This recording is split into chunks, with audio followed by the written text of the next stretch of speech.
The May 5th, 2025 Crest Hill City Council meeting to order. If everyone would please rise for the Pledge of Allegiance to the flag, and I ask that you please remain standing after the pledge. I pledge allegiance to the flag of the United States of America and to the republic for which it stands, one nation, under God, indivisible, with liberty and justice for all. The month of May is known as Police Officers Memorial Month, and unfortunately the city of Crest Hill lost 2 police officers in the line of duty over our 65-year history. The first officer was Officer James Nink, who was killed on September 16, 1967. Officer Nink was 37 years old. He was investigating an armed robbery situation to a local business, got into a chase pursuit with the offender. There was an accident, and Officer Nink was impaled by a tree and died instantly on the scene. He left behind a wife, 2 small children. Sergeant Timothy Simonson was killed on September 28, 1994.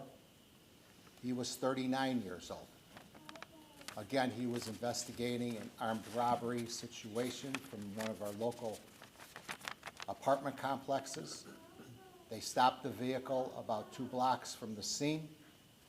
The gentleman was hiding with a shotgun in the trunk, and Sergeant Simonson opened up the trunk. He was shot point blank. He left behind a wife, 2 small children. We certainly will never forget the sacrifices that they made to the city of Crest Hill. We will honor them on Memorial Day this year once again. But tonight, we will honor them and offer our condolences to the Simonson family and to the Nink family for their loss. Their children are all now grown adults. We certainly want to thank them for their commitment and dedication to the city of Crest Hill and the tragedy that happened to them. We also, last Monday night, had the terrible tragedy down in Chatham, Illinois, at the daycare center with the runaway car and the 4 young children and the 3 young children and the 1 18-year-old girl were all killed instantly also. So we certainly want to offer our condolences to all 4 of those families for that tragedy that they have to live with now. We ask that our good Lord look over them and guide them and help them through these most difficult times. So I would ask for a moment of silence for both Officer James Nink, Sergeant Tim Simonson, and the 4 individuals that lost their lives in Chatham, Illinois.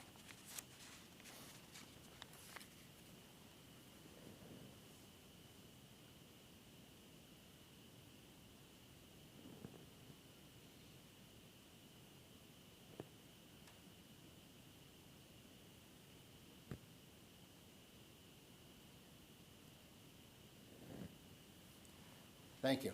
I ask that you please remain standing. This is a special night for us in the city of Crest Hill also, as we'll be saying goodbye to some elected officials and swearing in some elected officials.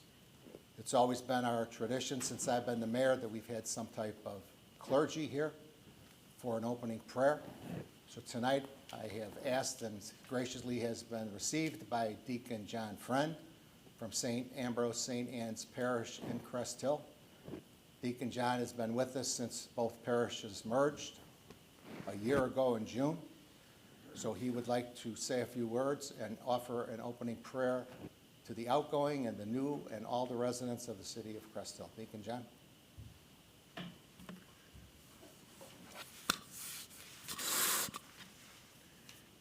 Let us pray. Oops, let's do this. Good and gracious God, we thank you and we praise you for all the ways that you bless us in our lives. We also thank you, Lord, for blessing this community, this Crest Hill, the city of Crest Hill, the city of neighbors, for the 65 years. And we thank you for those who provided service to this community, both in the public sector and the private sector over those years, to make this such a vital community. And Lord, we lift up those who are currently in authority in this city. And we ask you to send your blessing upon them. We ask you to grace them with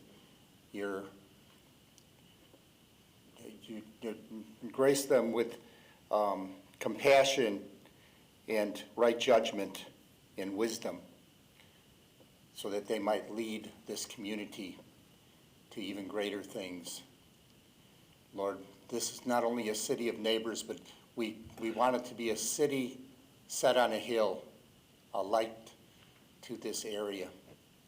And so, Lord, we ask you to continue to pour out your blessings upon this city and upon all who are in leadership in both the private and public sectors to make this just a wonderful city.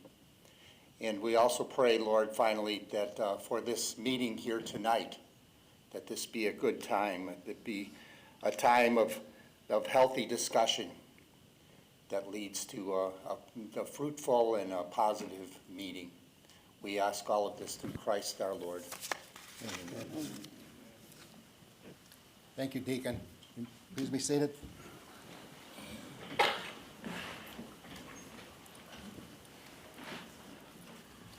Roll call, please. Chris? Ray Solomon. Here.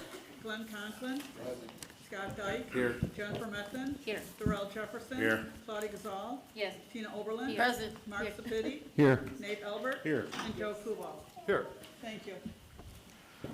Okay, our first order of business tonight is going to be for public comment in regards to an update regarding the city's water system and the notice that was received last Saturday in regards to the PFAS in the water system.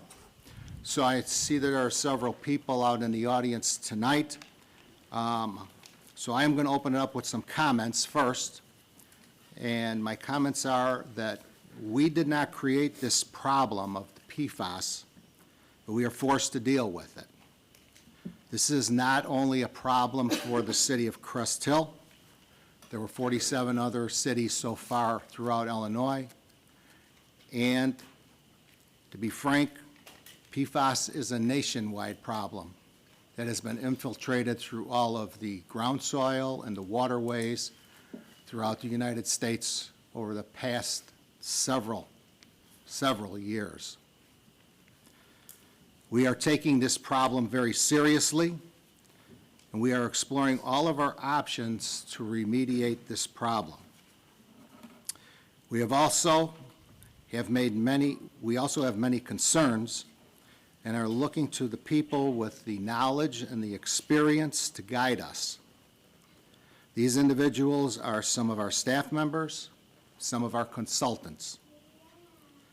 Our solution to the PFAS problem back in 2021 was ascertaining and acquiring Lake Michigan water, which I'm sure everybody is aware of. We have expended millions of dollars in our infrastructure in order to receive our allocation from the city of Chicago to ascertain Lake Michigan water in a shorter time period than it should have taken.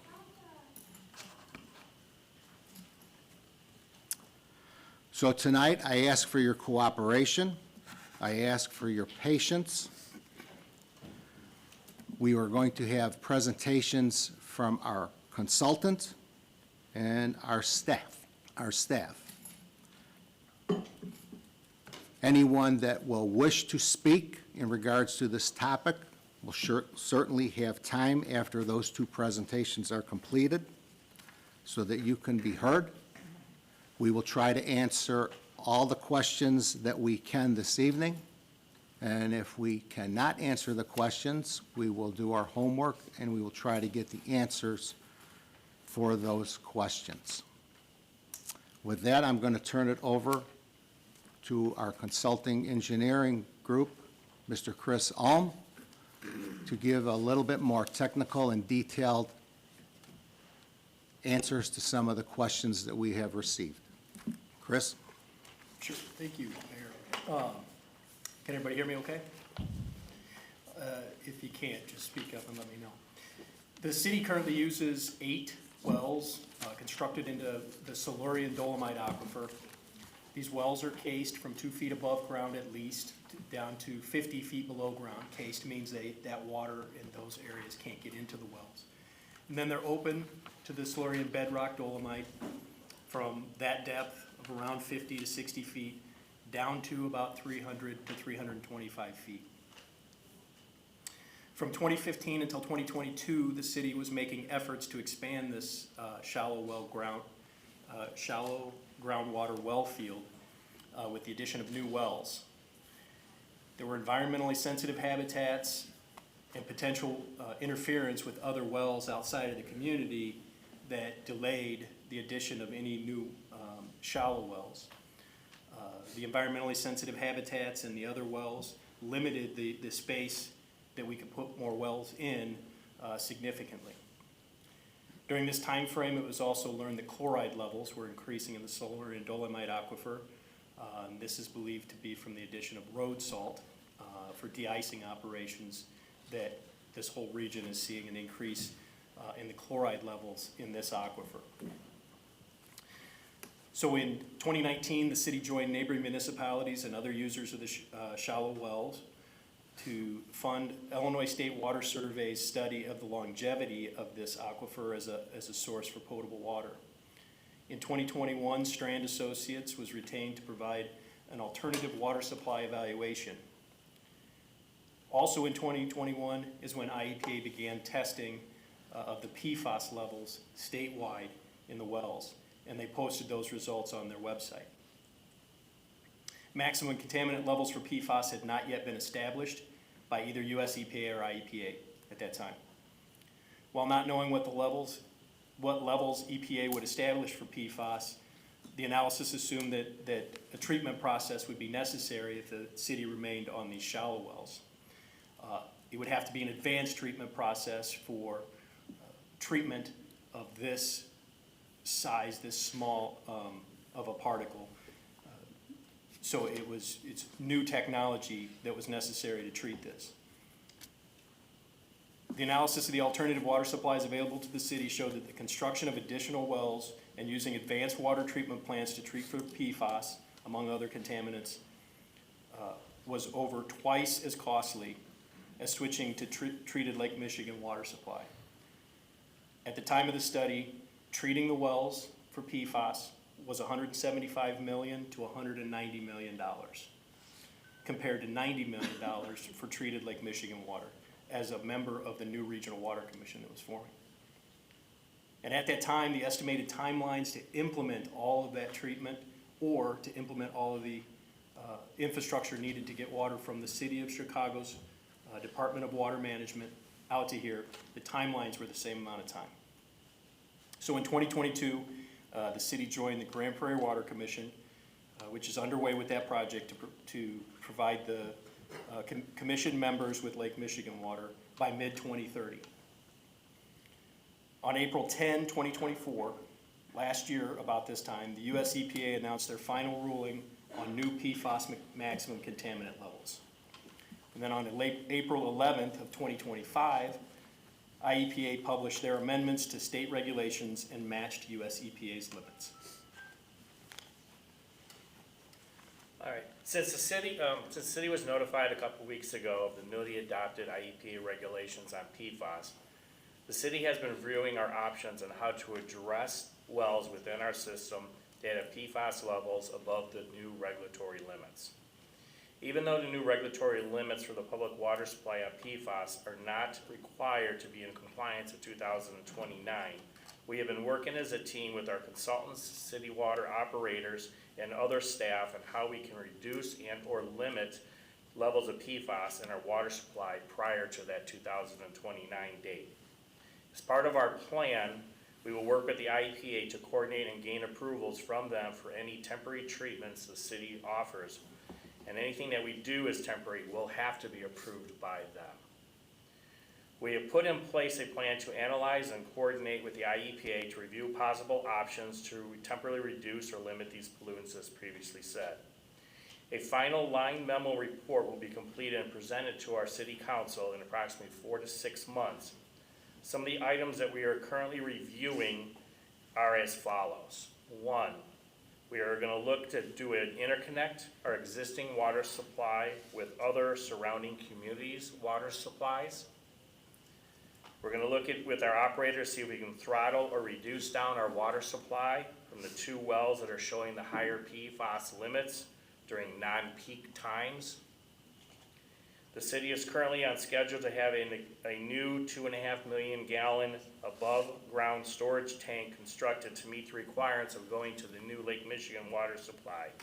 We're gonna look to see if we can move that construction up a year and see if that additional storage can be used to have water pumped in it from wells that have lower PFAS ratings, so we can blend it with the ones that have the higher PFAS ratings. We're also gonna look to see if there's any temporary type of water filtration units of the size that we would need, and see if we can install those at the 2 locations where we have the high PFAS ratings. Some things that we still have to look at is basically how noisy these things are, because those 2 wells are in residential areas. We also have to look at about winter time, how these would work in the winter time. So those are some options there we're gonna look at.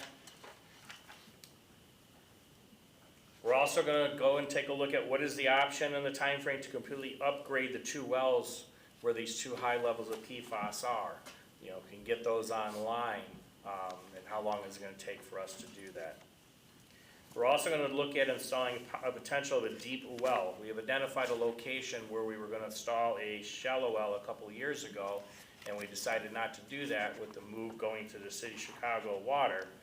But we might, at that same location, be able to do a deep well, bring that water into our system, and then blend that with the water from the shallower wells. We just have to be careful, because there's requirements with radon that you get from the deeper wells, so we'd have to do a blended system and make sure that we're not causing another problem by doing this. That's something that we're gonna take a look at. Again, the IEPA would have to even allow us to do this. We're also gonna investigate a program where the city could provide a point of use treatment for residents that will work to help filter out PFAS. We'll need to determine some costs at this point, eligibility requirements, and any liability or not that would be on the city if we're providing these point of they're these point of testing items. An additional item that we're gonna do as part of this study is we're gonna have an independent company test all of our wells for PFAS. We're then gonna also do at least 1 single faucet, probably multiple locations in each ward, to see what the actual readings are at the faucets. See if they're different than what they're showing at the wells. So that'll be part of this line item memo that we're working with our consultant Strand here on, and we need some time, obviously, to put this together. So we put a time schedule of 4 to 6 months, so we will report back to council with the findings of this study. That's all I have. And for the record, that is our city engineer, Ron Wiedemann, and the gentleman all the way at the end is Julius Hansen, our interim public works director. So, with that, with the information that's just been given to everybody, if anyone would like to step to the podium and make public comment in regards to this issue and this issue alone, please step to the podium, state your name for the record. Your address is optional.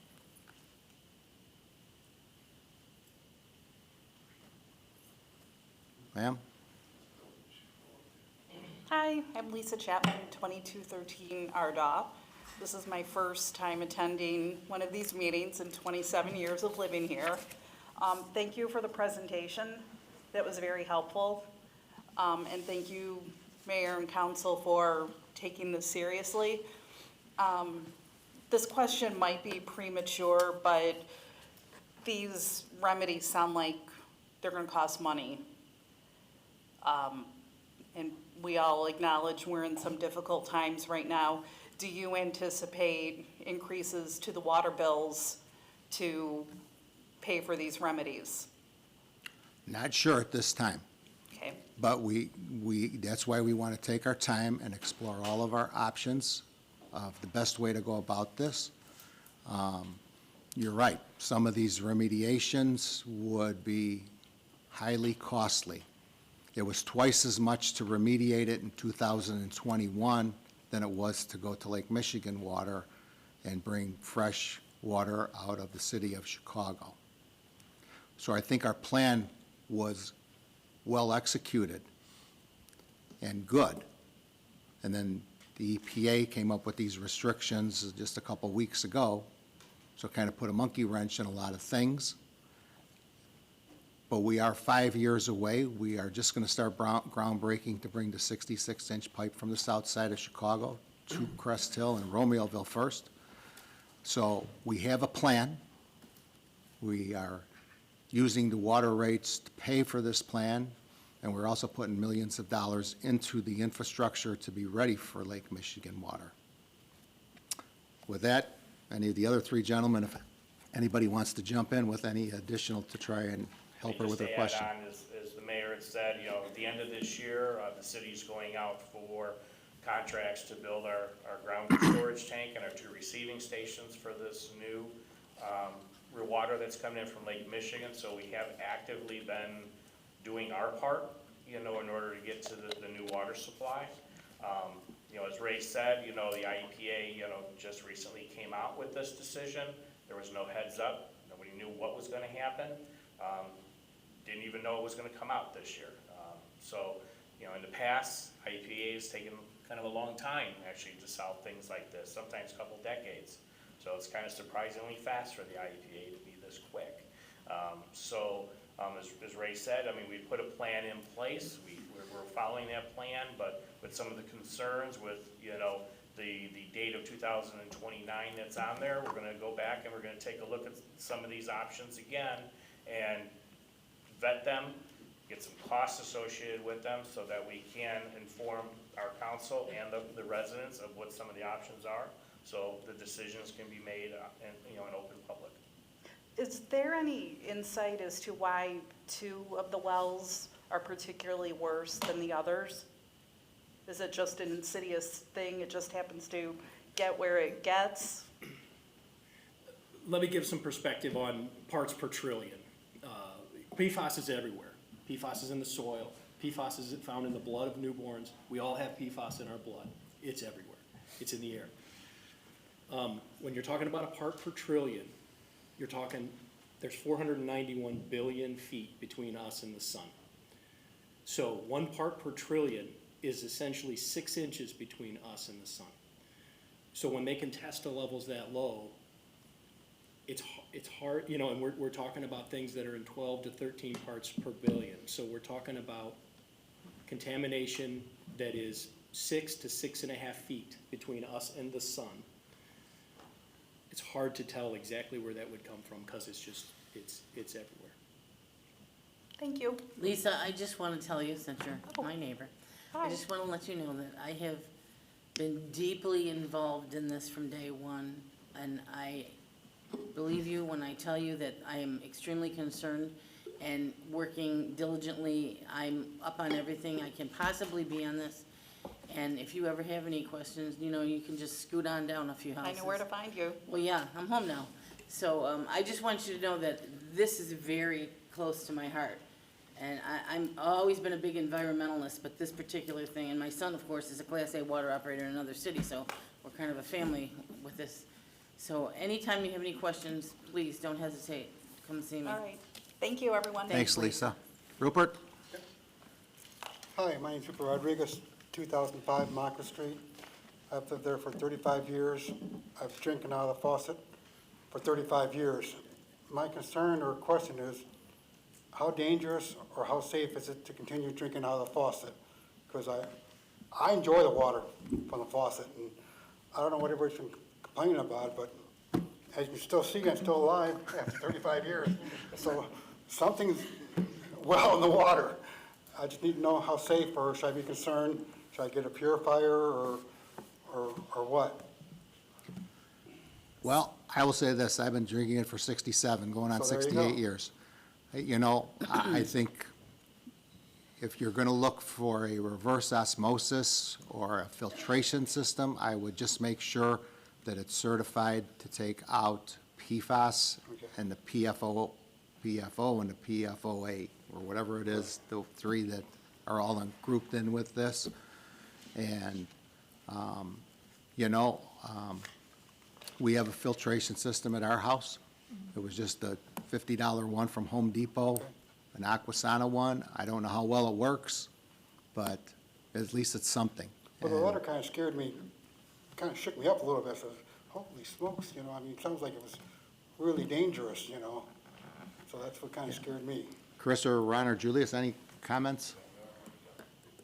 Well, I received a letter as well, at my house. I've done a lot of research. You're in Shanahan, correct? Yeah, I am. Yeah, okay. And I didn't see anything in the letter. Like, my experience with IEPA and US EPA is when something is an acute issue, something that is going to cause, you know, is unsafe to drink, they won't say, hey, get it fixed by 2020. Okay. They'll say, shut your wells down right now Okay. and find other solutions for All right. those folks. That answers my question. But I encourage everybody to do their own research and make Can decisions. I comment on that as well, because it is an unknown factor at this point. However, the latest research I just read about, there's approximately 8,000 cancer cases each year annually attributed to PFAS in water. So for anybody who thinks it's not an issue, it is. But know that we're working on it, and when if you do purchase a filtration station, there's only 2 types, to my knowledge, that'll take out the PFAS. So make sure if you get one, you get one of those, All right, because otherwise you're just gonna be wasting your money. all right, thank you. We would strongly recommend that everybody, reach out and review, US EPA's website, the Illinois IPA website. They have a lot of information in there of how you can minimize your exposure to PFAS. As Tina says, they have recommendations in there of units that if you feel you want to, you can buy it. As we said, this is something that's been going on a long time and just recently has been discovered. And so everyone's scrambling to figure out the technology and how it's going to affect us as we move on. And as Chris said, if this was something that was immediate, and I said, I've gotten a letter, I've seen it, I know what it says, it's shocking. Yeah. But if it was an issue, and that the water wasn't safe to drink, as Chris said, they would tell us immediately. If there is an issue, they're still working out, find out exactly what all that is, but, they're giving us a 4-year time frame along with all the other municipalities. All right, thank you. Rupert, just sit tight for a minute, Alderwoman Methvin. No, I just wanted to say that I understand what you're going through, and I know that trying to explain this to my mother-in-law, the same thing, she lives down the block from me, and I think that the letter kind of came out of left field. We had already been talking about the potential detriment of these chemicals to our water, and really just trying to look at how important this was, get in with groups that can help us recoup costs to make some of these changes. So we've already been looking into this, but yeah, even when I opened it myself, it was kind of shocking. We'd already had a meeting about, that they were coming out with EPA levels, but to actually get that in black and white was scary. Yeah. But I had to sit there and I had to remember, okay, so yeah, like they said, anything that they're gonna give us a grace period of several years to fix is at the lower levels, but it doesn't mean it's not important. These are forever chemicals that are building up in our bloodstreams, in our waterways, everything else. So we need to be more mindful and hold the people accountable that are making these forever chemicals. All right, thanks. All right, thanks, Rupert. Steve? Mr. Mayor, Steve Chemnitz, thank you for having me, ladies, gentlemen, and council. Thank you for the presentation, sir. Are we allowed to be told which wells and which wards have the highest amount of concentrate? It's actually published on our website right now. Oh, is it? Yeah. Oh, I got you, Ron. Yeah. Okay. Yeah, it's on our website. It was published Tuesday? Thursday. We published it. It says which wards? Yep. Okay. It actually gives you the locations. It's 1 and 7. Yes, sir. So, and those are located on Cheney and Melrose. And like you said, young lady. 2 houses down from my house. Okay, and like you said, it's holding people accountable. Yes. Human beings are pigs. It's sad. Most of us are pigs. I see people dumping stuff in the sewers. When you see that stuff, you say something. Absolutely. You know, I'm a hunter, I'm an outdoorsman. I fish a lot, I see somebody throw a cigarette in the water or leave their plastic worm where the basket eat the worm, can't digest the worm. The farmers are using these fertilizers that runs into these wells. It's just a long time that this all happened. So, I mean, we gotta police our own streets, our own selves.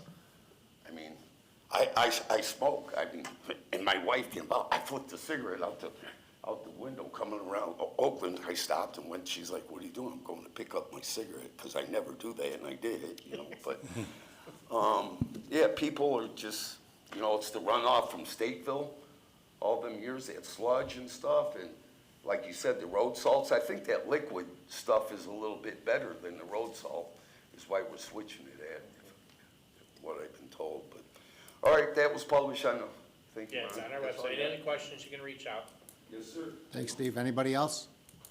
I would like to comment on one of the things he said, because I think a very important tool in all of this is education. Like you said, Steve, educating people to what they're doing and how it affects the environment, and letting them know that it's not just tossing something in there. The ramifications down the road of what that does to our environment and our soil and our water and our bodies and our children and our reproductive organs. It's just a long spread thing. So I think we need to educate people very quickly. Okay, last call for anybody who I'd would like to like to speak have on a this issue. question. I have a question on how do we combat the PFAS currently?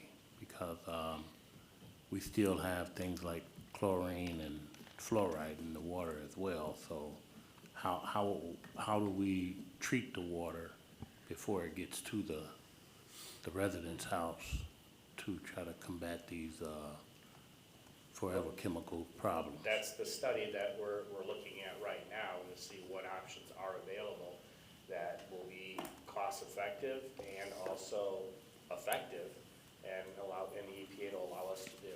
So that's part of that line item memo that I had discussed. That's what we're gonna look at and come back to you with what some of the options are, so we can make an educated decision on that. Is there any timeline on this study that you're doing?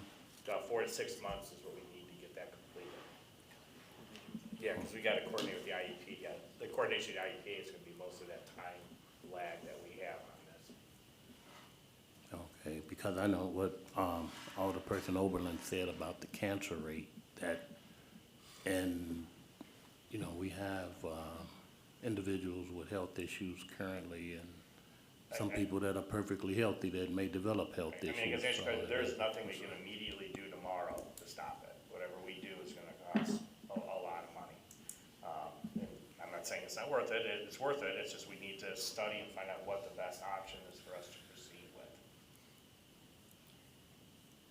Thank you. Ma'am? Your name for the record, please? Hi, Kim Rutkowski, 1733 Linwood.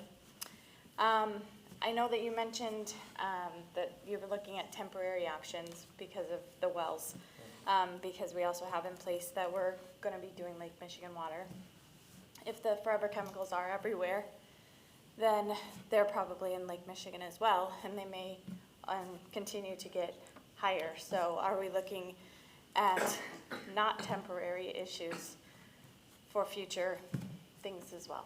When you switch to Lake Michigan water, you'll be with, oh man, I think it's, don't About quote, 1 million. 5 million people that'll, the city of Chicago Department of Water Management treats, you know, has the nation's largest water treatment plant.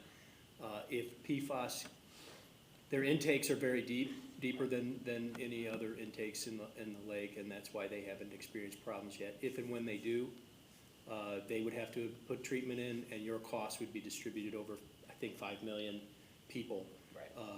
That would also, so it's a lot easier for 5 million people to pay for treatment for this than for 25,000 people.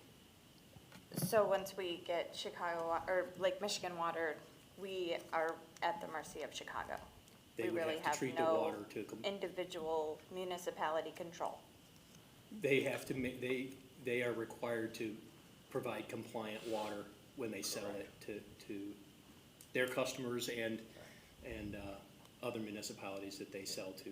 Yeah, we'll have control of it when it's in our system, but, yeah, the processing of the water, all up to the city of Chicago, and like Chris said, they are responsible to meet all the requirements, and it's more cost effective to spread that over 5 million people than it is, 21,000 or, 20,000 people, and that's why the cost, as Chris talked about, showed it was just cheaper to bring in the new water supply, even though it's a very big number to do that, it's cheaper than us trying to do it here ourselves and still have water to grow, for the, this community to grow. Yeah.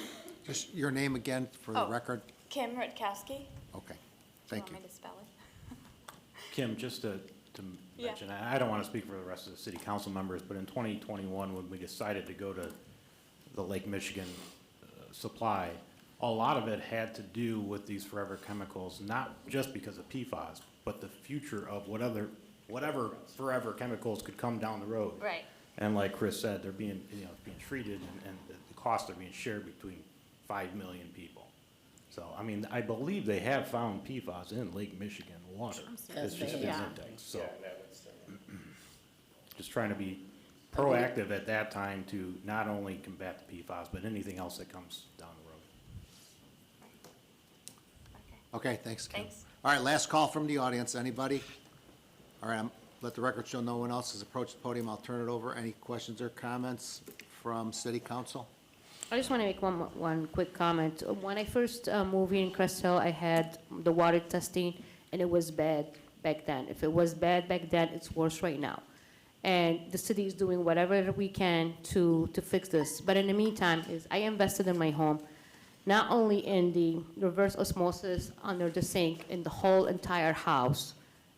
I had a filtration, and I never had a problem. Every time they tested, they told me they fixed the levels.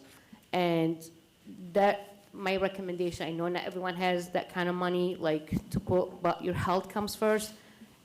There's gonna be another 5 years before we get this water. So my recommendation, at least, if you can install something under your sink, and if you install throughout the whole house, is even better, because your health and your family safety comes first. That's just the only comment I have. Anybody else, council? Well, I agree with her, and it's not called they're not called forever chemicals for no reason. The fact that they maintain in you forever and the effects of them, I think, is so widespread and unknown still. I think as more knowledge is acquired and things are discovered, we'll find out even more about this. So that's why it's extremely important for us to do what we're doing. And the health and welfare of these citizens is always my #1 priority. I want you to know that. Just one more thing, I'm sorry. As you're doing your research on PFAS, look at all of the other items that you encounter every day that actually contain PFAS. Because if you're gonna make the effort to make your water clean, you should try to make an effort to try to avoid those in other circumstances, and they are everywhere. So just do your research and try to purchase things that avoid those. I'll just make one more comment here too. Like it's been mentioned a couple of times, I've lived in the city for 44 years, and I've drank the water for all those years. And I've also lived by high-tension power lines, and now I got even closer to them with my recent move. And I still chose to stay in Crest Hill, knowing that there's PFAS in the water, knowing that we have a bright future going to Lake Michigan water. I'm proud to call this city home, and I think the rest of us up here are. And some of the comments that I read on social media that say that, we don't care, or we're not doing anything about it, I hope that this meeting kind of addresses some of those concerns and see the efforts that are being done to correct this situation. So, thank you. That's all I got. Last call. Okay. Thanks to everybody for your patience, your cooperation, your listening, your good questions that you asked. We will keep you posted on our website and Facebook. And again, when we get some more information, we'll certainly share it with everybody. So you're more than welcome to stay. We have to go back to the regular meeting. You're more than welcome to stay. If you need to leave, you certainly could leave, because we are going to move on. Thank you, Deacon. All right, we will go back to number 2 on the agenda for the minutes, and the first one is the approval of the minutes of the city council meeting held on April 7th, 2025. Motion would be in order. So moved. Second? We have motion by Alderwoman Gazal, seconded by Alderwoman Methvin for the approval of the minutes of the city council meeting held on April 7th, 2025. Questions or comments? Roll call, please. Scott Dyke. Yes. Jennifer Methvin. Yes. Darrell Jefferson. Yes. Claudia Gazal. Yes. Tina Oberlin. Yes. Mark Sepiti. Yes. Nate Albert. Yes. And Joe Kubal. Yes. Motion carries. Thank you. You also have before you the minutes for approval, the minutes from the special work session held on April 22nd, 2025. Motion would be in order. So moved as presented.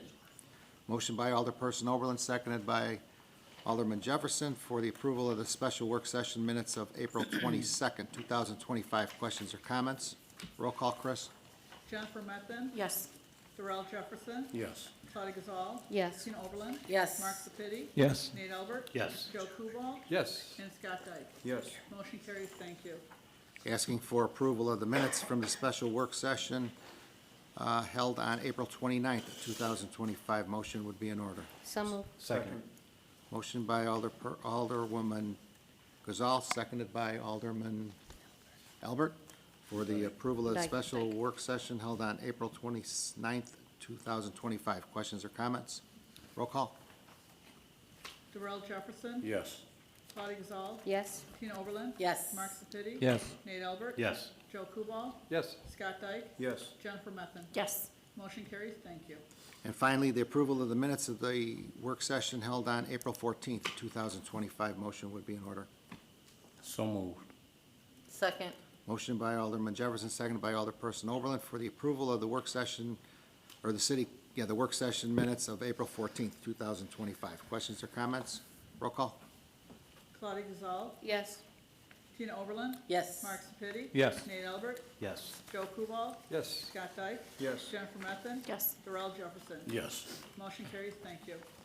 Okay, moving on to our city attorney, Mike Stiff. Good evening, Mike. Good evening, Mayor and Council. I have one agenda item. This was discussed in executive session last meeting. It is motion to approve the settlement agreement between the City of Crest Hill and the Metropolitan Alliance of Police for 3 union grievances by the patrol and sergeants, grievances 2401, 2402, and 2403. I did provide council with the settlement agreement that was prepared by John Kelly. It was discussed at last week's work session, and so that's what we'd be looking for is approval of that settlement. So move as presented. Second.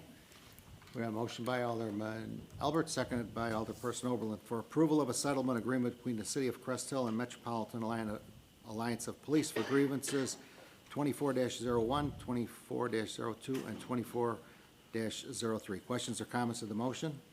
Roll call. Mark Sepiti. Yes.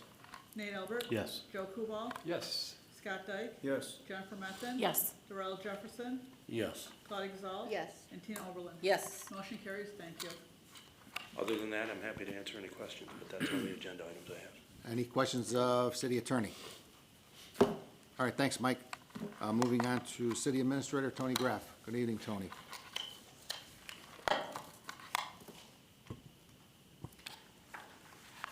Good evening, everyone.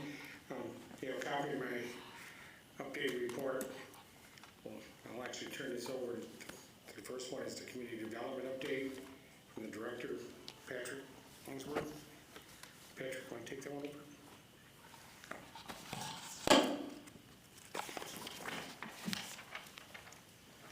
Thank you, Tony. One of the first items that was recently with the city council was A&D Storage. They have submitted their building plans. They're in for review, and actually first round of comments are out. So anticipating a spring groundbreaking on that property, which is at the southwest corner of Borio and Renwick. Good news, the former Lucano's Pizza at 2400 Cane Farm Road has a signed lease for a new breakfast and lunch restaurant. The official name is yet to be released. Work is being worked on right now to get that restaurant up and running. Just to please be advised that the city staff and city attorney's office is going to be working on some text amendments. As I've been here a few months now, there's a goal of adding some clarification and adding some missing land uses.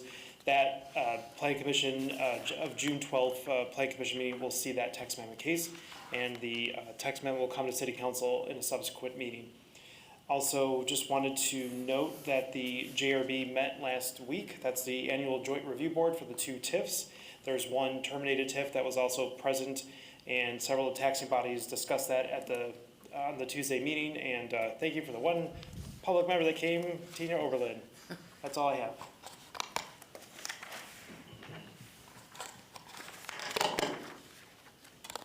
Anybody have any questions for Patrick?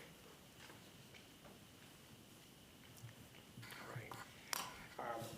Statesville Correctional Center, I did find a memorandum that went to Senator David Kohler and Representative David Meyer. So it sort of gave a little bit more of an update.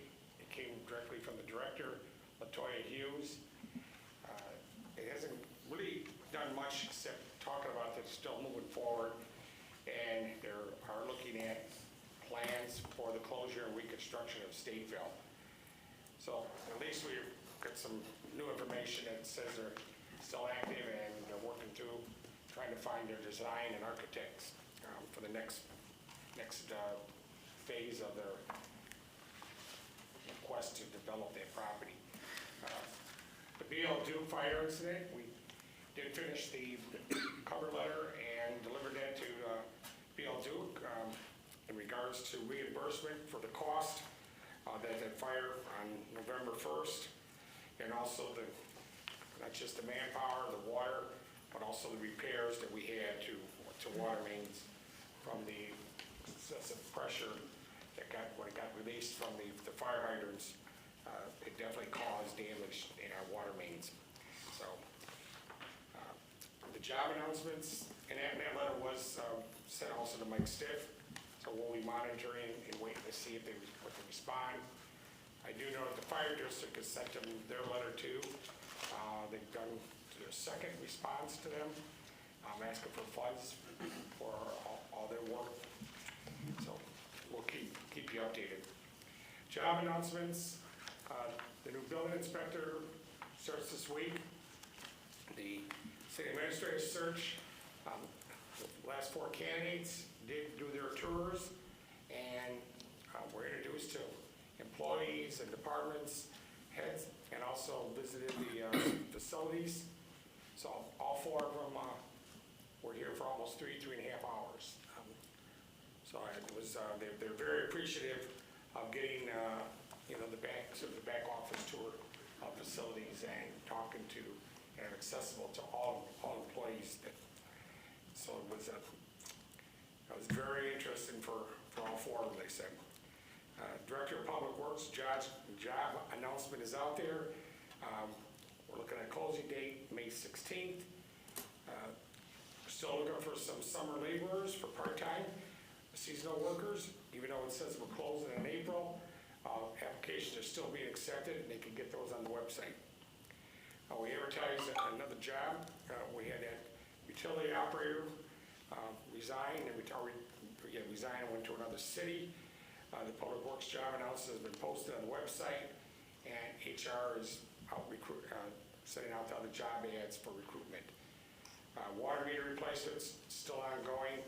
I do know that Public Works and the Finance Department is developing some alternatives for the water replacement project, how to reach out to the residents.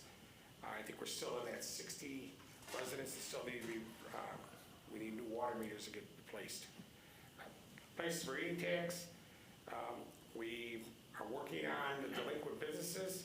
The Finance Department is also working through the Illinois Department of Revenue in regards to other possible claims that we could file against the one restaurant at least. West Sanitary Sewer, still on schedule. Everything's working there. No short supply of any of the materials. No new report from DW Training. City of Illinois Crime Lab, design engineers did contact the city engineer asking for updated, for the GIS information for utilities, for the on-site. So they're still waiting for the final EPA comment period, which will be completed in about 2 more weeks. They're hoping that they'll get their permit from the US EPA to allow them to construct on the site. They are in a sensitive area, as we all know, with the Des Plaines Conservation Area and also the infamous dragonfly. So hopefully as they get through that process, I did stop over at District 5 headquarters the other day, talked to their facility coordinator there. They're still anticipating that they possibly do construction once they get that permit this July. So we'll see how that goes. The city website, we're in our final update, working with the proposal that once we bring that to the work session to explore the design and create, and we're looking to create a water department website to put out announcements, especially with the PFAS and other chemicals, how we're treating them, and any updates that we can provide, plus resource and links that people could just click on at our website. We got another Teams meeting this Thursday to see how that can all work and get that put together. It is within our contract. We are going to have a new contract that we're going to present to the council probably at the May 29th meeting for the rest of the year. Got some good news in regards to city engineer report. He's out to bid in regards to the water project that's on, I got this right? Oakland? Is that the Yeah, Oakland Avenue. project? In your report, at the time that the report was written, it looked like we were gonna have to reject all of the bids. I recently had a conversation with the county, because they're funding part of this project. They had a requirement in their bid specs that all contractors were before to submit some certain documentation at the time of bid. 3 of the 4 did not do that. 1 of the 4 does not have this certain license, but the other 3 do. I let them know that our specs do allow some ability, if we have some technical stuff that we can get around. They said if we can provide this documentation, if they all had the bids at the time of the bid, or had this requirement at the time of the bid opening, that they would accept these bids. So, looks like we're going to be able to award this, probably to the second low bidder, not the low bidder, because he wasn't registered. But I'll have some more information, probably, I'm hoping at the next council meeting, so. And then the Old City Hall update, Ron Metzger and Patrick Ainsworth have been working with IDOT to discuss the traffic concerns, especially with Theodore and Knapp, Larkin and Weber, and Plainfield Road. This time, the engineers are, I would say, revamping or redoing some of the traffic study to see what could Yeah, work. they kind of highlight, the meeting kind of had to do with the development of our Old City Hall site, how it's going to affect traffic in the area, how traffic is currently being affected, as Claudia has brought up, the increased traffic that we're seeing on Knapp. So kind of at a triangle section there from Plainfield Road to Theodore to Knapp, and then coming back up Weber. We're gonna kind of do a quick little study to see what kind of improvements we can do. Hopefully some minor improvements that have looked at that might be able to help relieve some of that traffic on Knapp and also increase some traffic on, or increase the left turn volumes from southbound Larkin to eastbound Plainfield Road. We might have to do a permit process or something, we're still kind of evaluating, so I'm getting a proposal from one of my consultants to kind of look at a little study so that we can present some stuff to council of, some possible ideas. Also, this will let any developer coming in know what he'll be able to do or not do at our existing site. So that will also help us. I know currently we have somebody on contract, and they're aware of some of the requirements that IDOT has, and they're good with it. But if obviously something falls through, at least when the next one shows up, we'll know exactly what will be allowed and not allowed. Thanks, Ron. I don't think you've got to memorize your city engineer's report to the memo. But the next one is Division East of Weber reconstruction plans are currently scheduled. And he says it should be completed by late May. Still waiting on the city to receive DCO award before bidding project out. Got traffic signal relocation on Ryan and Weber. Plans to be ready for by August of 2025 with a tentative bidding date in November of 2025. Hillcrest Shopping Center, looks like water main replacement and relocation bid documents will be ready in June with a bid sometime in July. Inner Circle water main replacement and roadway, the rehabilitation bid documents will be ready in May with a bid sometime in late May, early June. Crest Hill Business Park, staff's been working with existing stakeholders and potential developers to create the best alignment through the business park and east to Weber to address both traffic concerns and developers' issues. Staff's are looking to provide some proposed alignments by late summer or early fall. Capital water and sanitary analysis and study has been underway since last fall. Detailed evaluation of each well house and the east sanitary treatment plant have been ongoing and we are scheduled to be completed at the end of April, and a draft report will be due by July.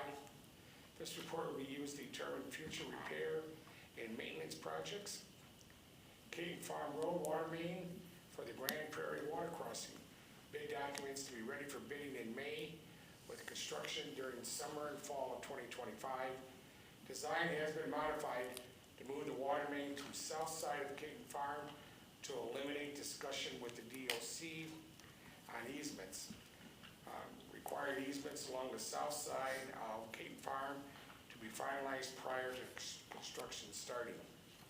The new ground storage water tank, east and west receiving station for the Grand Prairie water crossing are scheduled to be bid in late 2025 or early 2026. Caton Farm Road Bridge over to CN Railroad, inspections will be completed in late spring to determine the work required. Once inspections are completed, repair plans, cost estimates, construction schedule will be determined. Did I miss anything, Ron? No, you got it all. Okay. Any other questions? I have a question, Tony. If you could just give us an update on My Waffle. It's part of the place in the meeting update I gave you. We're working through other documents to give Mike some more data in regards to the future claim or complaint we're going to file against him. But as indicated, we're also working with the Department of Revenue. Since this is a sales tax issue, Glenn was able to make contact with the Department of Revenue to see if they can provide some assistance with us collecting taxes. So Well, aggressively, they working on have not strategy. been, I'm sorry, but they have not been paying that tax for almost a year and a half. And in March of this year, we gave them a deadline to meet, and I think it was a 40-day Yes. time frame to meet. And it was made perfectly clear at that time if they didn't pay what they owed the city, because we found that they had been collecting the taxes. The tax was collected, just not paid to the city. Correct. That we've given them more than enough opportunity and chances to make whole on that. And they don't even bother to show up to the administrative hearings. So it's clear what we've done to date has not gotten through. And that's where council agreed and directed administration to, when they did not meet that deadline, to pursue civil action. And in the email that I have from you on April 4th, you basically told me then the same thing you told me now, that documents were being collected, but they would be supplied, and Attorney Mike Stiff would file the complaint should be filed within the next 2 weeks. That was April 4th, over a month ago. So I'm just, you know, they owe us a lot of money, and it's just that we're just not, we gotta follow through on these things, else, like anything, if you don't follow through, words don't mean much. I agree. You still receive the citations, which is helping with documentation for the civil complaint.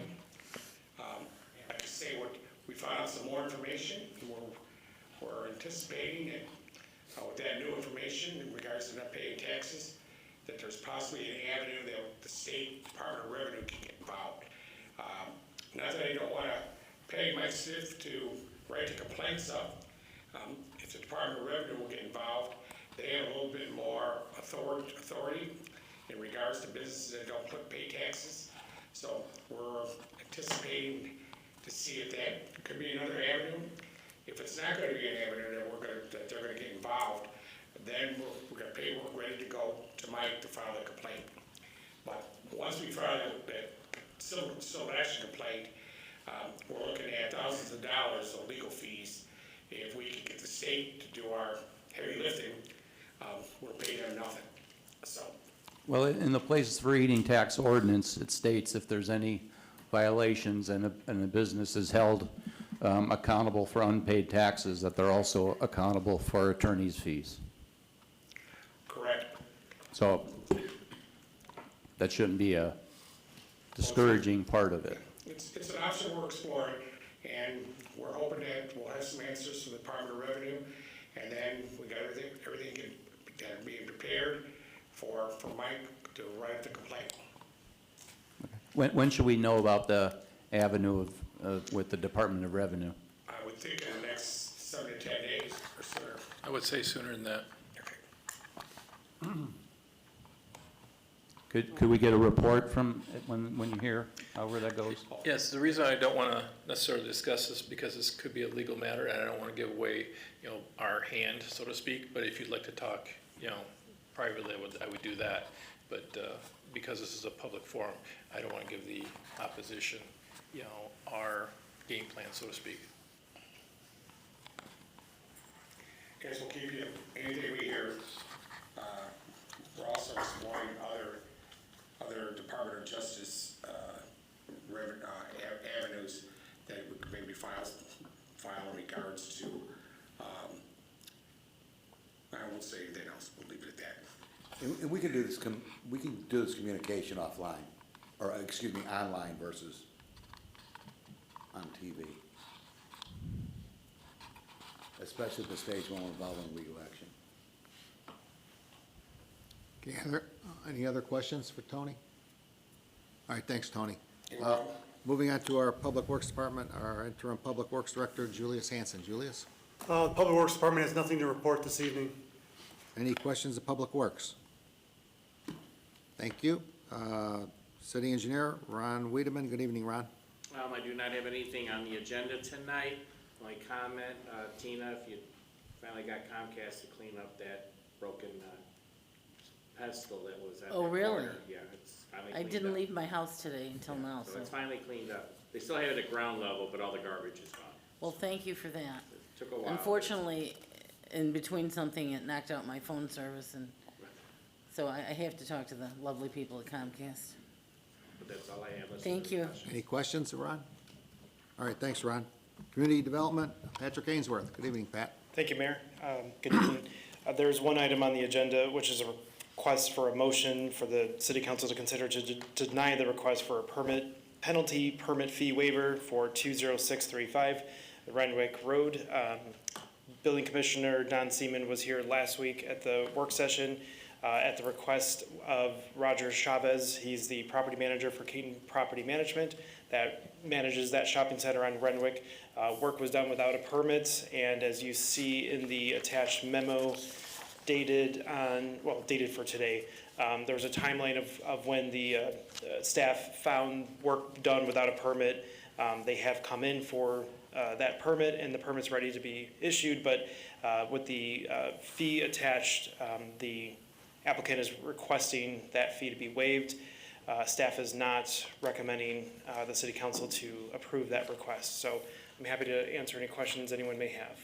And my understanding is just a motion with a vote to be requested for that one. Any questions of Patrick?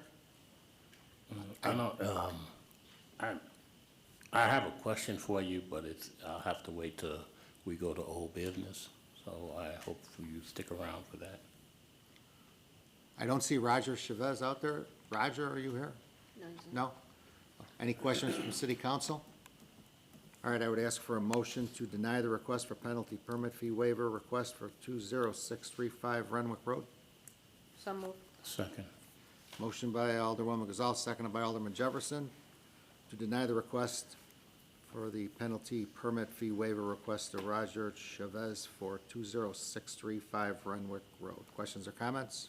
Roll call, please, Chris. Tina Oberlin. Yes. Mark Sepiti. Yes. Nate Albert. Yes. Joe Kubal. Yes. Scott Dyke. Yes. Jennifer Methvin. Abstain. Darrell Jefferson. Yes. And Claudia Gazal. Yes. Motion carries. Thank you. I have no other agenda items. Happy to take any general questions, though. Any questions of community development? All right, thanks, Patrick. Moving on to our police department, our Deputy Police Chief, Ryan Dobsick, is here tonight. Ryan? Good evening, Mayor and Council. I do not have any agenda items. I just wanted to give you a few updates. Our two new officers who recently graduated from the SWIC Academy down in Belleville have started their field training, so you should be seeing them working shifts. We are sending at least one officer to the May 19th Academy. We're hoping that we can get a few more spots in there. Let's see here. The Crest Police Department, this was recently posted on social media. The Crest Police Department takes place in the Illinois STEP grants. Those are campaigns that are funded with federal traffic safety funds administered by the Illinois Department of Transportation. For the April campaign, it was distracted driving. The police department did issue 13 citations for hands-free violations, 44 other citations during that month. We're going to be having another click it or ticket campaign come Memorial Day, so make sure everybody has their seatbelt on. And that's all I have. I'll be happy to answer any questions. Ryan, you do have a proclamation before you for National Police Week. I would ask that you would read it, and then we could vote on it. Ed didn't tell you that one, did he? He did. All right, I will read the proclamation. Whereas the city of Crest Hill is faithfully served by the officers of its police department, men and women who diligently perform their assigned duties to maintain peace and justice in the city of Crest Hill. And whereas the police officers of the city of Crest Hill are of great strength and character, placing their personal safety on the line every shift to preserve the peace and enforce the laws of the state of Illinois and the ordinances of the city. And whereas it is appropriate in the week of national recognition of the efforts of all police officers, federal, state, and local, to similarly acknowledge the work of police officers by the declaration of a week in their honor. Now therefore, I, Raymond R. Solomon, by virtue of the powers vested in me as the mayor of the city of Crest Hill, along with the members of the city council, do hereby designate and proclaim the week of May 11th through May 17th, 2025, as National Police Week in the city of Crest Hill, Illinois, in honor of all police officers nationwide, but especially in recognition of their efforts of our very own members of the city of Crest Hill Police Department. The Mayor and City Council of the city of Crest Hill declare and proclaim that May 17th, 2025 be designated as National Peace Officers Memorial Day in the city of Crest Hill in honor of all police officers killed in the line of duty, especially Officer James W. Neek and Sergeant Timothy A. Simonson. I urge all citizens to recognize the contributions which police officers make to protecting our health, safety, welfare, and quality of life. In witness whereof I have hereunto set my hand and caused the corporate seal of the city of Crest Hill this 5th day of May, 2025. So moved as presented. Second. Motion by Alderperson Overland, seconded by Alderwoman Gazal for the approval of the proclamation for National Police Week. Questions or comments? Roll call, please, Chris. Nate Albert. Yes. Joe Kubal. Yes. Scott Dyke. Yes. Jennifer Methvin. Yes. Darrell Jefferson. Yes. Claudia Gazal. Yes. Tina Oberlin. Yes. Mark Sepiti. Yes. Motion carries. Thank you. Okay, any questions of Police Department? Thanks, Ryan. Moving on to the mayor's report, I have two appointments this evening. The first is the request to approve the appointment of Mr. Glenn Conklin to the Police Pension Board. You have information in your packet which is his application, his resume. He was here last week at the work session, and I am recommending Glenn Conklin be appointed to the Police Pension Board. Glenn has the institutional knowledge as he has attended almost all of the Police Pension Board meetings for the last 12 years as the treasurer of the city of Crest Hill. I think he would be a tremendous asset to this board. It would be for a 2-year term, which would expire on May 1st, 2027. I ask for your concurrence. So moved as presented. Second. I have a motion by Alderperson Overland. I heard a lot of seconds. Who was it? Alderwoman Methvin. Questions or comments? Roll call.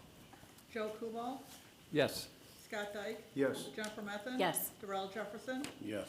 Claudia Gazal, As I said at the work session, I think it's an amazing recommendation, and I think he will do an amazing job, but due to my relation, I will abstain. Tina Oberlin, Yes. Mark Sepiti, Yes. and Nate Albert. Yes. Motion carries. Thank you. Congratulations, Glenn. Would you like to make any comments? No. Okay. Short and sweet. All right, second request is for the approval of the appointment of Mr. Tom Hunter to the Civil Service Commission. Again, he was vetted here last Monday night at the work session. You have a copy of his application and his resume also. I believe with his strong administrative background, which he has shown in his resume, I think he would be a tremendous asset to this board. This would be for a 1-year appointment, as he would fulfill the expiring term of the past commissioner, Mr. Nick Weiss, who unfortunately passed away about 2 months ago. So it would only be for a 1-year appointment until May 1st of 2026, and I would ask for your concurrence. So move, Mayor. Second. Motion by Alderman Albert, seconded by Alderman Kubal for the approval of Mr. Tom Hunter to join the Civil Service Commission with a 1-year appointment expiring May 1, 2026. Questions or comments? Roll call, Chris. Scott Dyke, Yes. Jennifer Methvin, Yes. Darrell Jefferson, Yes. Claudia Gazal. Yes. Tina Oberlin. Yes. Mark Sepiti. Yes. Nate Albert. Yes. And Joe Kubal. Yes. Motion carries. Thank you. Tom, you are here. Would you like to make any comments? To the podium, please, Tom. Thanks. I want to thank you for all your consideration, and I will do the best job that I possibly can. Thank you. Thank you, and at the end of the 1 year, we'll talk about a reappointment for another 2 years. Good, I'll be here. All right, thank you. Thanks, Tom. Thank you. Okay, just a couple announcements. With Memorial Day coming up here, the Crest Hill Veterans and Police Memorial Committee will be having a meeting on Tuesday, May 13th at 11 a.m. here in the community room right in the back here. And that will be our second meeting for the Memorial Day ceremony. And I would like to invite everybody that's here to our 37th annual Crest Hill Veterans Police and Veterans Memorial Day ceremony. It will be held at 2:00 p.m. on that day. We are going to have as our guest speaker Mr. Tony Ariano from Cantigny Post 367 and American Legion Post 1080 as our guest speaker. We are going to have the Frankfurt Brass Band here. There will be representatives here from both the Nink and Simonson family, and along with the Brenchich and Muhich family for the veteran side. It's a very solemn ceremony that we have, a very respectful ceremony to honor all those veterans who have passed away from the city of Crest Hill, and naturally to honor our 2 slain police officers also. So again, I would ask that you would please join us at 2:00 on May 26th. There will be light refreshments after the ceremony. That is it of the mayor. If there's any questions, I'll try to answer them. Hearing none, we will go on to our city's treasurer's report for the last time for Mr. Glenn Conklin. Glenn? Is Chris chopped liver? What's that? Chris. and City Oh, Clerk. I missed Chris. My fault. I was looking too far down. Thank you, Mr. treasurer. Our city clerk, Christine Verche Hall. Sorry about that, Chris. The only thing I have to report is the final notification of our citywide garage sale, which will be Thursday, May 15th through Sunday, May 18th. A $5 permit is required. The deadline to get on the address list is 5/13 of 25. Permits will be, you can pick up at the city clerk's office Monday through Friday from 8 a.m. to 4:30. And that's all I have to report. Thank you. Any questions of city clerk? Thanks, Chris. All right, now we'll move on to the last time treasurer's report from our treasurer, Mr. Glenn Conklin. Good evening, Mayor and Council. I seek your approval on our list of bills issued through April 25th, 2025, in the amount of $666,458.29. So moved as presented for the final time, Mr. Conklin. Can I get a final second? Second. Motion by Alderperson Oberlin, seconded by Alderwoman Methvin for the approval of the list of bills. Questions or comments? Roll call. Darrell Jefferson, Yes. Claudia Gazal. Yes. Tina Oberlin. Yes. Mark Sepiti. Yes. Nate Albert. Yes. Joe Kubal. Yes. Scott Dyke. Yes. Jennifer Methvin. Yes. Motion carries. Thank you. Lastly, I'd like to report our regular and overtime payroll from April 7th, 2025 through April 20th of the same year. It totals $271,458.86. That's just informational, and I'd like to thank council, mayor, staff for pleasurable 12 years. And I'm really looking forward to a great future. And we got a good man in charge of the finance department. So, thank you very much. Questions or, Well, I'm not doing questions Oh. tonight, right? questions or comments of our treasurer? Well, Glenn, I want to wish you well in your future endeavors. Thank you. You and I have known each other for a very, very, very, very, very long time. And I hope only the best for you to come. It's been a pleasure. Thank you. Anybody else? Okay, thanks, Glenn. Moving on to unfinished business. Alderman Jefferson, did you have something? Yes, I would like to go back to the hearing we had with the Lockport Township Fire Department. In that time frame, it was said that there was a recommendation to waive doing a market analysis on the effect of residential homes and businesses that may look to open near or close by where this gun range and fire training facility is going in. Has that been concluded that there is a waiver of that market analysis? Let me pull up the code, 1 second. Sure.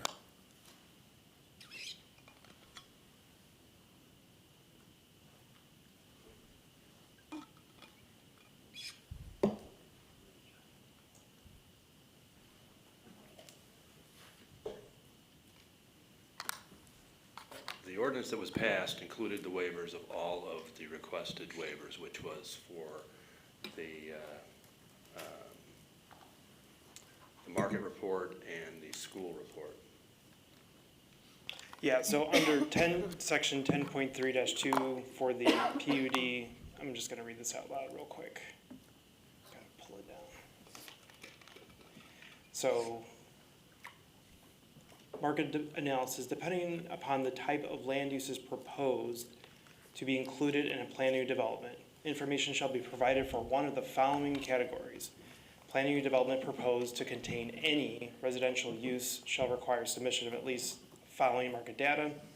Plan new development proposed to contain any commercial uses shall require market data. And then, sorry, gotta go on this page. Plan new developments proposed to contain any industrial uses.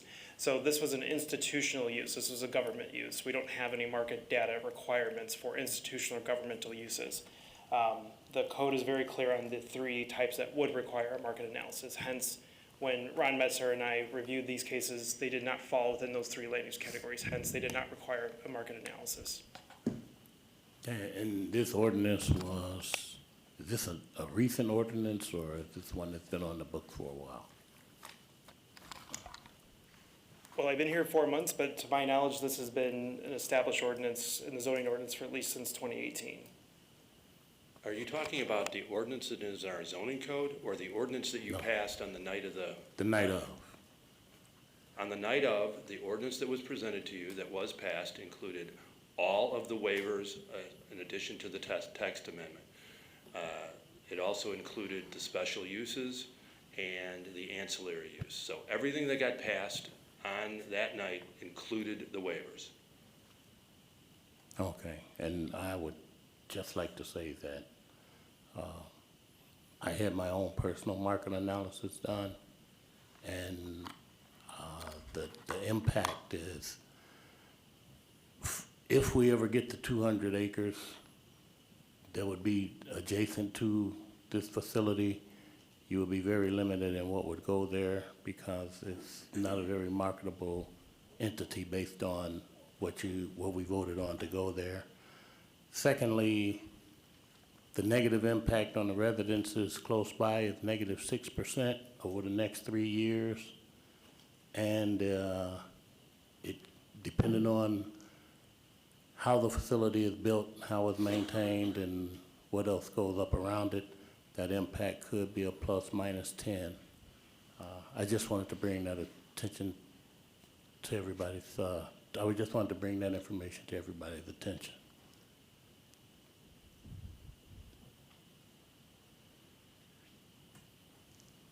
Anybody else? Okay, we'll be moving on to new business. We have 3 agenda items under new business. I will be handling the first 2, and our city clerk, Christine Verche Hall, will be handling the third one, the swearing in of the newly elected officials. So just a few comments from me first before we move forward here. After every election, this is always a very difficult time because we have to say goodbye to people that have sat up here for quite a while. And in my 32 years of sitting up here, you form many relationships because we are here every Monday night, and sometimes even other days of the week. We all have a lot of good memories, and we have some bad memories that we will all take with us. And tonight, we will honor and we will thank our treasurer, Glenn Conklin, for his 12 years of service to the city of Crest Hill. We will also honor and thank our Ward 1 Alderwoman Jennifer Methvin for her 10 months of service to the city of Crest Hill. Most of these relationships, we have known these people even before they sat at this dais. And both of you will be starting another journey in your life. And we as a city of Crest Hill certainly want to wish you both good health and good luck in all your future endeavors, wherever it'll take you in the next chapter of your life. I personally want both of you to know that as long as I am the mayor sitting in this chair, you are always welcome at this city hall, as you have formed many relationships with people who are employed here. Tonight we are going to honor both Glenn and Jennifer and recognize our outgoing officials with both resolutions and with plaques for their years of service. This has been a long-standing tradition in this city. Every 2 years, as some people leave and some new people join us at this table. So tonight, we're going to continue with that tradition. We have not always agreed at this table, and that is not a bad thing. I think that is good government. The key is that we must respectfully disagree at this table and do what is in the best interest of the city of Crest Hill, and then move on to the next issue and not hold any grudges. Then we will progress as a city, and in my mind, that is better government. To both Glenn and Jennifer, I want to thank you for your friendship, and I want to thank you for your commitment, your dedication, your loyalty, and your service to this city. It has been my honor and privilege to serve with you at this table. I wish to thank you on behalf of all the residents of the city of Crest Hill for all the countless meetings that you have attended over the years and for the sacrifices not only that you made, but your spouses and families have made because of the duties and responsibilities that you made when you took your oath to sit at this table. There is not one elected official that has ever sat or will sit in the future at this dais that would not be able to do this job and make the commitment that we make every Monday night and many other nights during the week without the help and support and the love of your spouses and your families. That will never change. To all of the spouses and family members that are here tonight, thank you for the sacrifices that you have made. I want you to know that all of these sacrifices that you have made have not been in vain.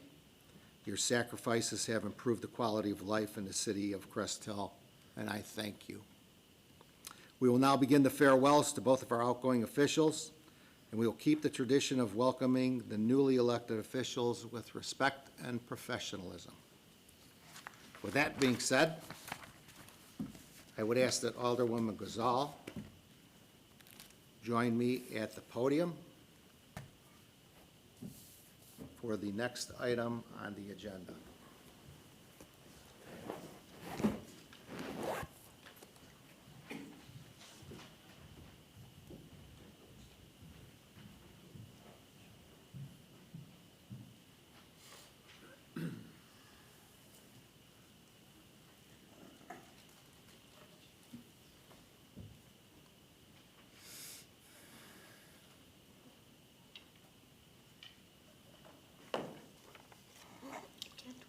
I have asked Alderwoman Gazal to read the resolution honoring Glenn Conklin for his service to the city of Crest Hill. Go ahead. I'm going to do my best to do this.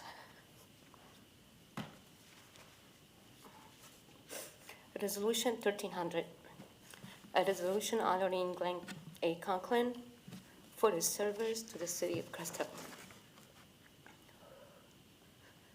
Whereas Glenn A. Conklin was elected to the position of treasurer for the city of Crest Hill on May 6, 2013, and whereas Glenn A. Conklin has been an active and diligent member of the city of Crest Hill, serving as a treasurer for the past 12 years.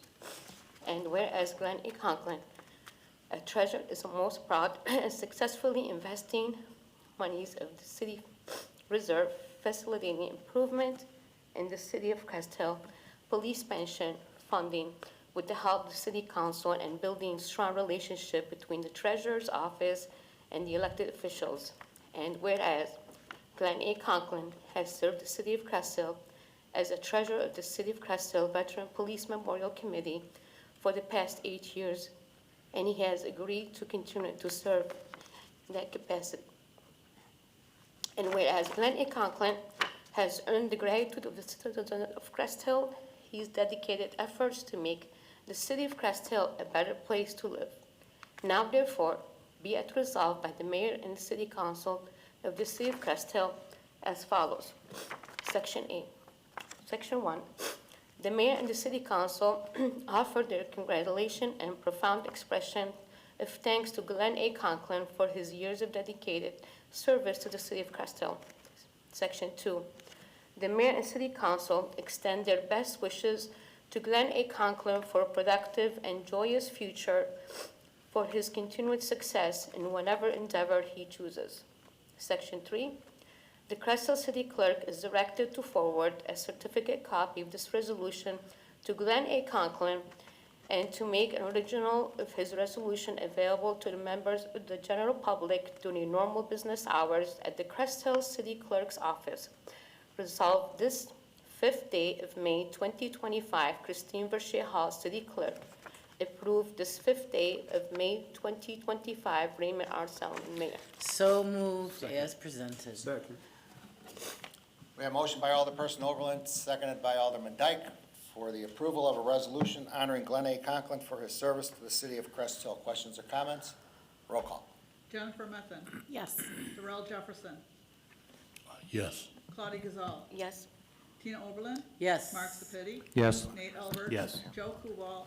Yes. Scott Dyke. Yes. Motion carries. Resolution 130. I would ask that Glenn please join us at the podium.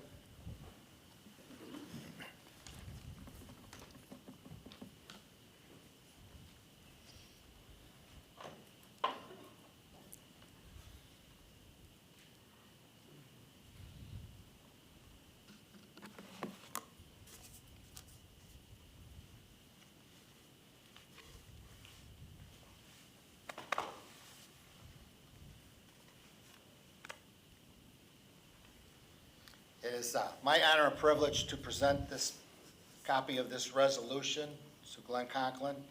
Thank him for his 12 years of service to the city of Crest Hill, the insight, the knowledge that he has shared with every one of us over those 12 years.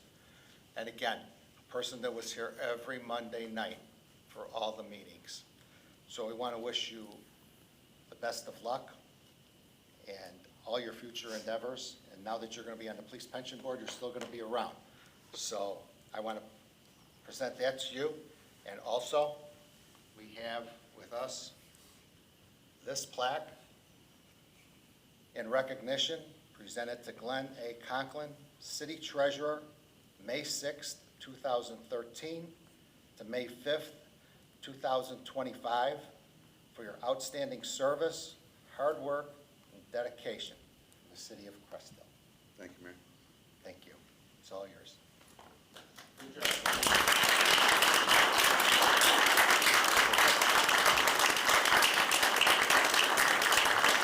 The only thing I really want to say is that this will be available for public viewing Monday through Friday, just during business hours. So when Steve comes by, I want you to have this handy, okay? God bless all of you. Thank you very much.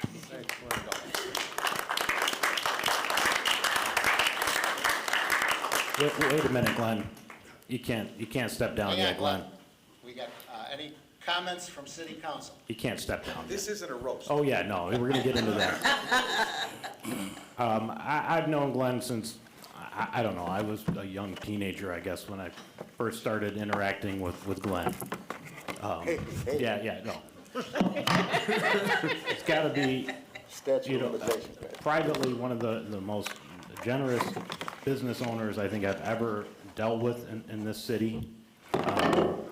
He's very creative in the business side of things, and he helped me through a lot of different things that I was working on. I had the pleasure to get to know Glenn even more when I was on the school board at Richland, and that type of board is a lot different than this type of board. We work very, very focused in on things, and we got a lot of things done while we were working together, and I appreciate just getting to know you so well and your friendship through all the years, and I look forward to that friendship continuing. Thanks, Yes, Glenn. it will. Thank you. Well, Glenn, I just remember all the way back, all those late nights in your printing company working on the anniversary for the city, and we would be so punch tired, we were crazy, and singing, and you were just the most kind and generous, after a bumpy start, I might say, but after a bumpy start, the most kind and generous and giving person. You were always there to lend a hand to anything, and I did ask for a lot of stuff that year, and you just, every time I came knocking, you said, come on in, we'll take care of it, and you still do that to this day, and that bodes remarkable of your character, and I could never express my gratitude for that, because I don't think I could have done half of that without your assistance, so I really want to thank you, and I sure hope I still see you sometime. Yeah. Thanks. And Dude told me to tell you congratulations. Talk to you, I said hi. Anybody else? Thank you for your service, Glenn. Good luck to you. Thank you, Mark. Hey, Glenn, where are you walking? Don't leave yet. I don't want to say how many years I've known you, you know, too many years probably, right? Go Not back enough, a long Scott. way. 40 plus. Yes, it is. And it's been a pleasure all those 40 years, but it's even better these last years working with you here at the city, and appreciate all you've done for the city, and I know our friendship will continue. And good luck. Thank you. I'm going to sit down now. I'd ask Alderman Dyke to join me at the podium.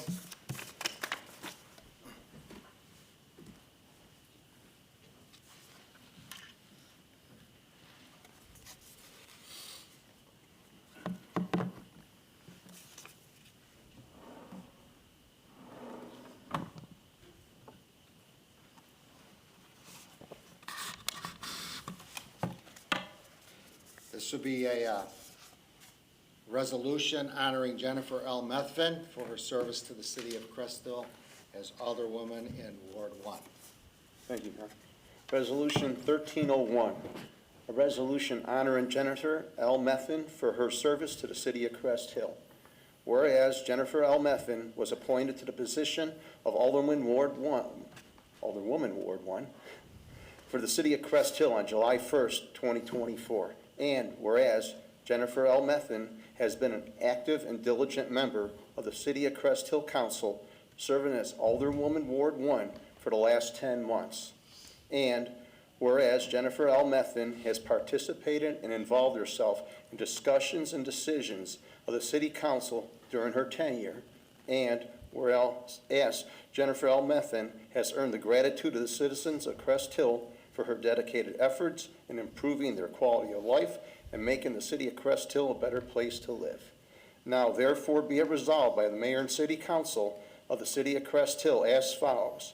Section 1, the mayor and city council offer the congratulations and profound expression of thanks to Jennifer L. Methvin for her term of dedication service to the city of Crest Hill. Section 2, the mayor and city council extend their best wishes to Jennifer L. Methvin for a productive and joyous future and for her continued success in whatever endeavor she chooses.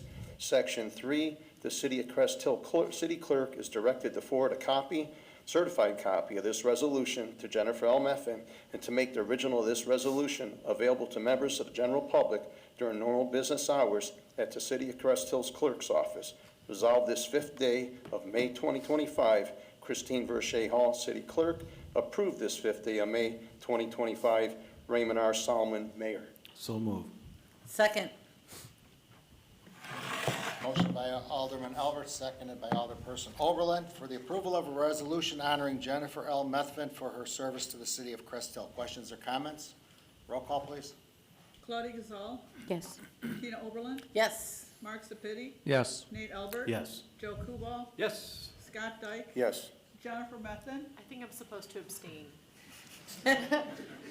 Darrell Jefferson. Yes. Motion carries. Resolution 1301.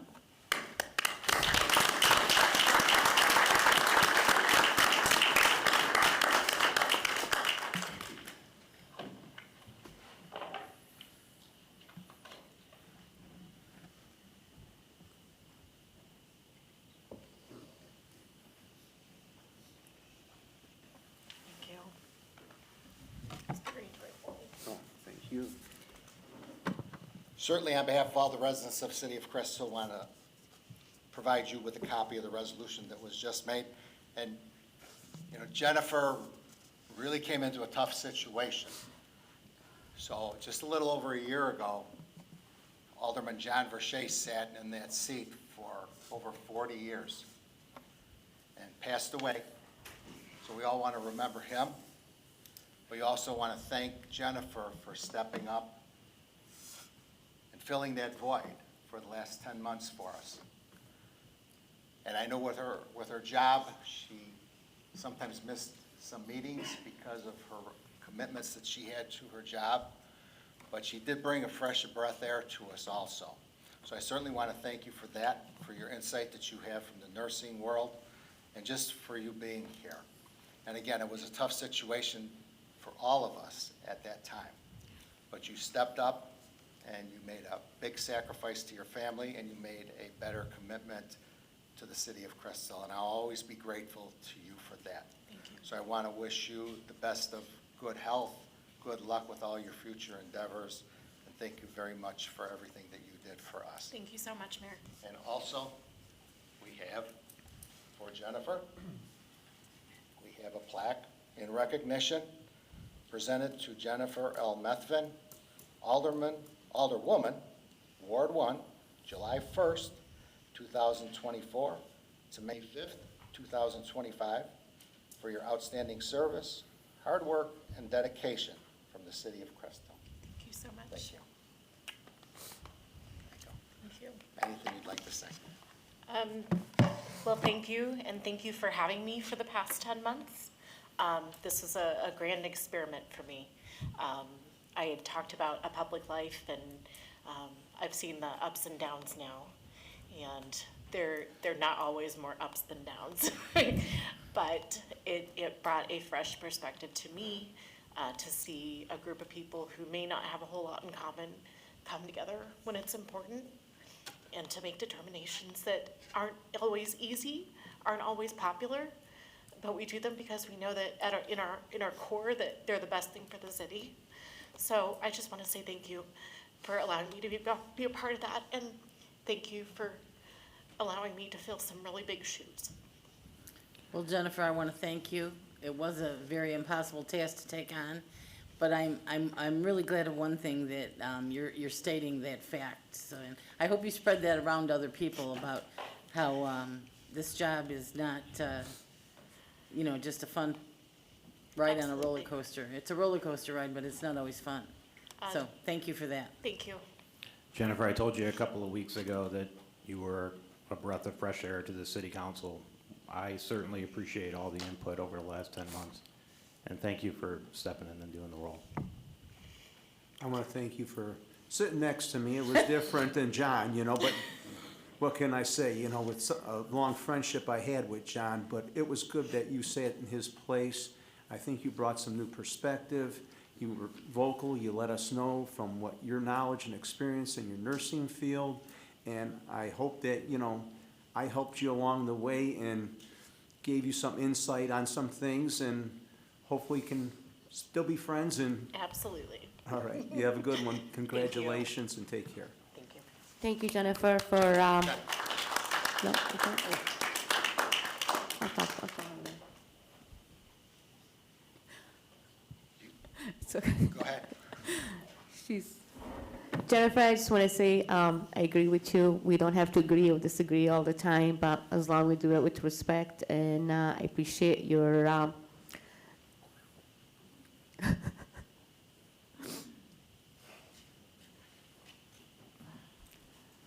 anyway, I'll tell you later. I don't know.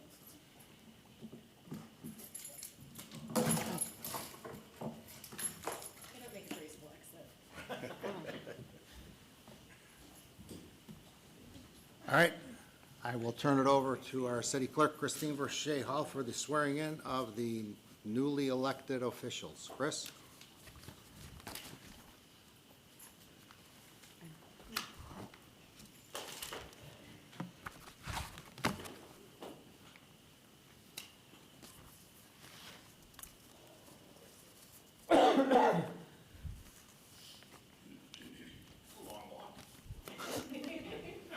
Well, at least it's not a short pier. Hi, Chris. I need you to raise your right hand and then please repeat after me. I, and then please state your name. I, Nathaniel Nate Albert, Have been elected to the office of Alderperson, Ward 4, having been elected to the office of Alderperson, Ward 4, in the city of Crest Hill, in the city of Crest Hill, in the county of Will, the county of Will, and the state of Illinois, and the state of Illinois, do solemnly swear or affirm do solemnly swear or affirm that I will support the Constitution of the United States that I will support the Constitution of the United States and the Constitution of the state of Illinois, and the Constitution of the state of Illinois, and that I will faithfully discharge and that I will faithfully discharge the duties of the office of Alderperson, Ward 4, the duties of the office of the Alderperson, Ward 4, to the best of my to ability. the best of my ability. Congratulations. Thank you.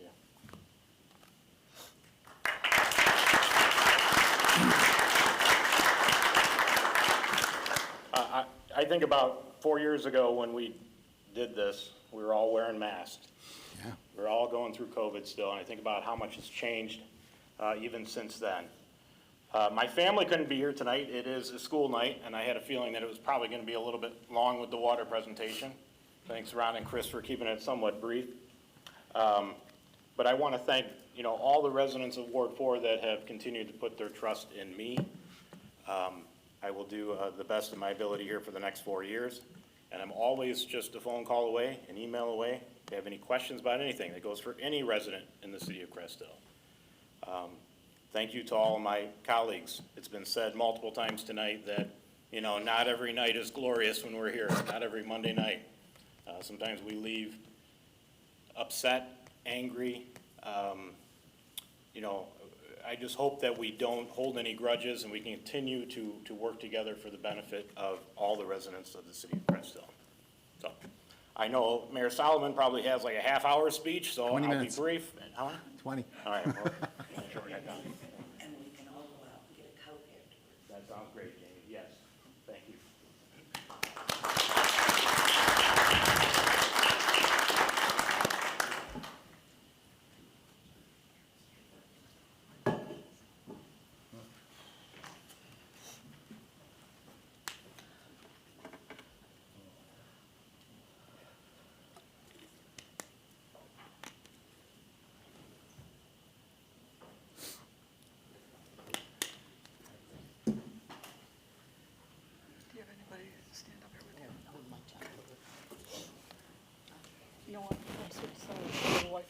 picture of you. No, stay right there so you can get him. You don't need me, just him. I'll need you to raise your right hand and then please repeat after me.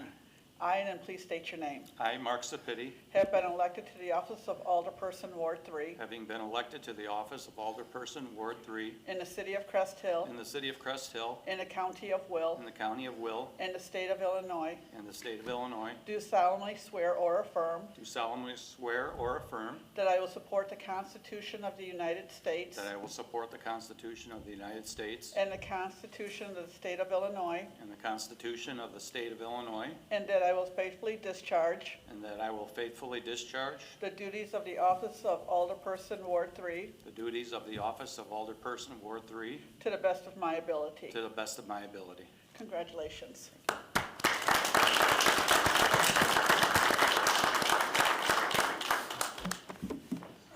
Thanks, Chris. First, I want to thank my family, my wife, and 2 of my 3 kids that are here tonight. Just want them to know that without their love, support, and encouragement, I would not be up here tonight. They too make sacrifices when we're here every Monday night, and I want to thank you all for that.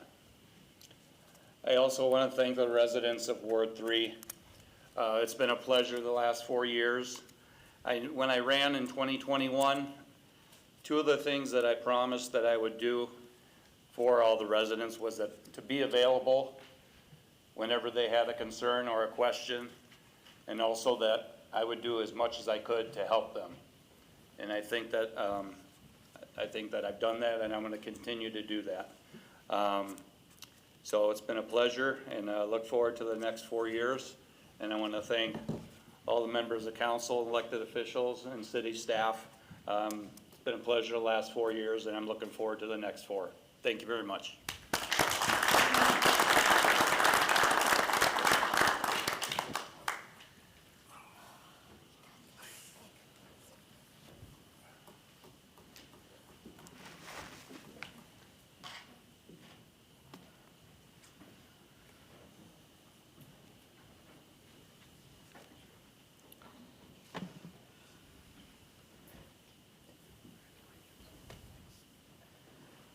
Do you have anybody to stand up here with you?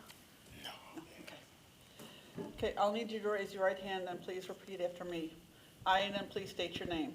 I, Darrell Jefferson, Have been elected to the office of Alderperson, Ward 2, having been elected to the office of Alderperson, Ward 2, in the city of Crest Hill, in the city of Crest Hill, in the county of Will, in the county of Will, and the state of Illinois, in the state of Illinois, do solemnly swear or affirm do solemnly swear or affirm that I will support the Constitution of the United States that I will support the Constitution of the United States and the Constitution of the state of Illinois, and the Constitution of the state of Illinois, and that I will faithfully discharge that I will faithfully discharge the duties of the office of Alderperson, Ward 2, the duties of Alderperson, Ward 2, to the best of my ability. to the best of my ability.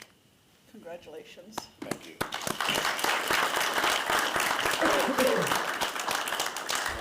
I'm going to be very brief because I know the mayor's got at least a page and a half. I'm going to just say, unfortunately, being a very proud parent and a blessed parent, I have 2 very successful daughters that could not be here tonight because they're on working assignments in other towns. But nonetheless, they told me to make sure I smile and don't frown, and make sure that I thank everyone graciously, which I will.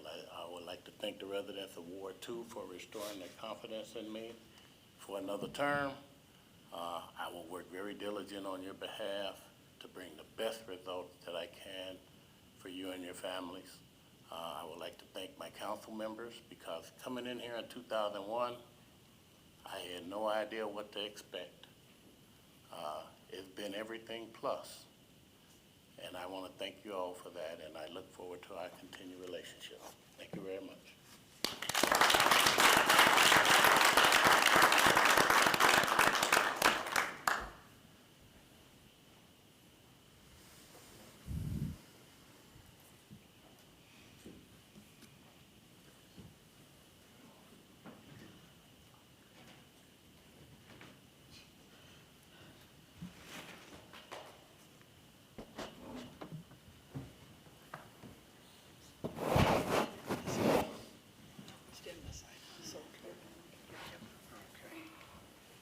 I'll need you to raise your right hand and please repeat after me. I, and then state your name, I, Scott Dyke, having been elected to the office of Alderperson Ward 1 having been elected to the office of the Alderperson Ward 1 in the city of Crest Hill, in the city of Crest Hill, in the county of Will, in the county of Will, and the state of Illinois, in the state of Illinois, do solemnly swear or affirm do solemnly swear or affirm that I will support the Constitution of the United States that I will support the Constitution of the United States and the Constitution of the state of Illinois, and the Constitution of the state of Illinois, and that I will faithfully discharge that I will faithfully discharge the duties of the office of Alderperson Ward 1 the duties of the office of the Alderperson Ward 1 to the best of my ability. Congratulations. You got plenty of words to say, so I saved you a few. Thank you. I was tempted to do that sooner, Chris, but I waited till the end. I want to thank my son and my wife for being here. My daughter was here earlier, my granddaughters, but unfortunately they had to leave. And the youngest one, if you noticed, was kept saying Papa during the whole time she was here. And so we would have heard Papa probably too many times and everyone would have been hearing it in their sleep tonight. But I want to thank all the council for all the years that I've worked with every one of you. It's been a pleasure working with each and every one of you. I respect each and every one of you, your opinions, your thoughts, everything that everybody brings to this table. Everybody was brought up differently. Everybody has a different background, but we all come together and we all bring something special to this table to serve these citizens of Crest Hill. And I am looking forward to the next 4 years serving the city's Ward 1 residents and also the rest of the city. Because we're not just part of our ward, we're also part of this whole city, and the decisions we make just ain't for our ward, but for the whole city. So I want to thank everybody on staff. It's been a pleasure working with all of you. I'm looking forward to the next 4 years working with all, well, some of you won't be here, but it's been a pleasure working with every one of you, and I appreciate all your hard work. And thanks again.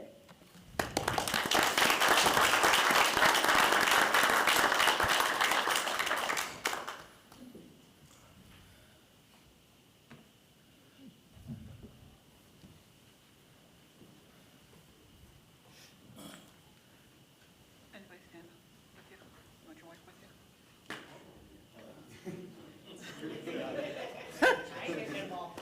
She didn't even vote for me. You want to stand the other way so your wife, your family can see you? I'll need you to raise your right hand and then please repeat after me. I, and then please state your name, I, Angelo DeSerio, have been elected to the office of Alderperson Ward 1 having been elected to the office of Alderperson Ward 1 in the city of Crest Hill, in the city of Crest Hill, in the county of Will, in the county of Will, and the state of Illinois, and the state of Illinois, do solemnly swear or affirm do solemnly swear or affirm that I will support the Constitution of the United States that I will support the Constitution of the United States and the Constitution of the state of Illinois, and the Constitution of the state of Illinois, and that I will faithfully discharge and that I will faithfully discharge the duties of the office of Alderperson Ward 1 the duties of the office of Alderperson Ward 1 to the best of my ability. to the best of my ability. Thank you.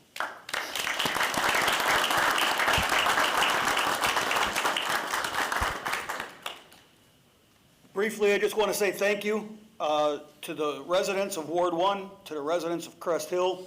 I look forward to the journey that we're about to embark on, and I look forward to working with the rest of City Council. I'm excited about this, and hopefully we're going to have a good journey together. So thank you.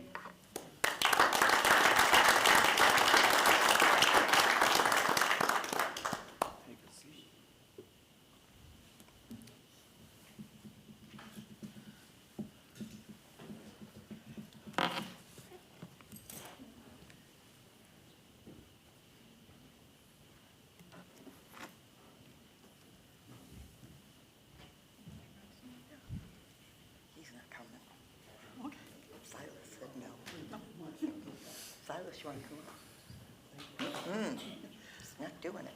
I'll need you to raise your right hand and please repeat after me. I, and then please state your name. I, Jamie Malloy, Have been elected to the office of treasurer having been elected to the office of treasurer in the city of Crest Hill, in the city of Crest Hill, in the county of Will, in the county of Will, and the state of Illinois, in the state of Illinois, do solemnly swear or affirm do solemnly swear or affirm that I will support the Constitution of the United States that I will support the Constitution of the United States and the Constitution of the state of Illinois, and the Constitution of the state of Illinois, and that I will faithfully discharge and that I will faithfully discharge the duties of the office of treasurer the duties of the office of treasurer to the best of my ability. to the best of my ability. Congratulations. Thank you, Steve.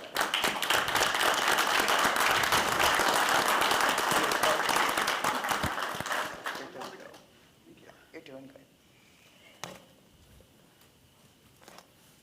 And he's gone. Where did he just go? Oh, there you are, Glenn. I'm going to do my best to fill your shoes, Glenn, and make you proud. I want to say thank you to my family for all coming out. I know, Silas, it was long, but I appreciate it very much, and I love you all dearly. And I will do my best to have transparency and make everybody proud, and I will do my best for the office of treasurer. Thank you.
I'll need you to raise your right hand and please repeat after me.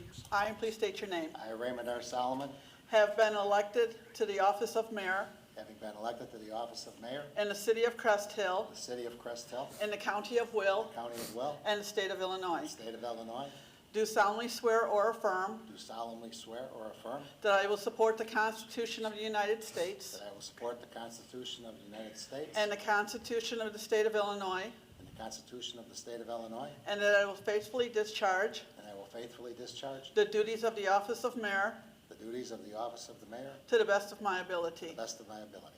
Congratulations.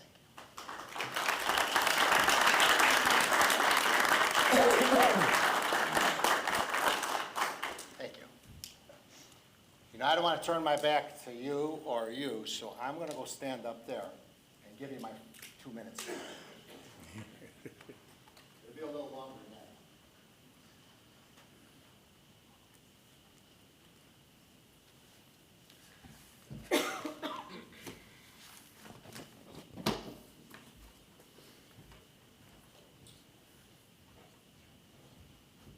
Don't we have to swear you in? I was sworn in this afternoon. Oh, okay. Oh, you did?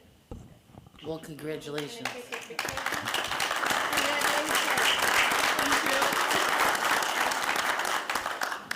Like I said, I didn't want to turn my back on any of you, and I certainly didn't want to turn my back on this city council, so I'm going to stand right here. And first of all, I want to thank my beautiful wife, who will be married 43 years here next month. Our 2 daughters, who again, as Alderman Elbert said, I thought that that first part of the meeting was going to go a little bit longer. And, you know, they're both school teachers, and I don't think you'd want a 3.5-year-old running around here and a 4-month-old crying because he's hungry or he just wants to go to sleep. But certainly appreciate everything they did, and I certainly want to pass along my thanks to my family and to everybody that helped with the election. Elections are tough, they're stressful, but it takes a lot of courage to put your name on the ballot. And I appreciate everybody that's sitting up here. I look forward to working with everybody up here for the next 4 years. So I know that Glenn likes to time me back there on how long the speech is, so bear with me. Because again, I thought this wasn't going to start till about 10:30 at night. So it has been my honor and privilege to serve as your mayor for the past 16 years, and I am humbled and very proud to be reelected as your mayor of your city.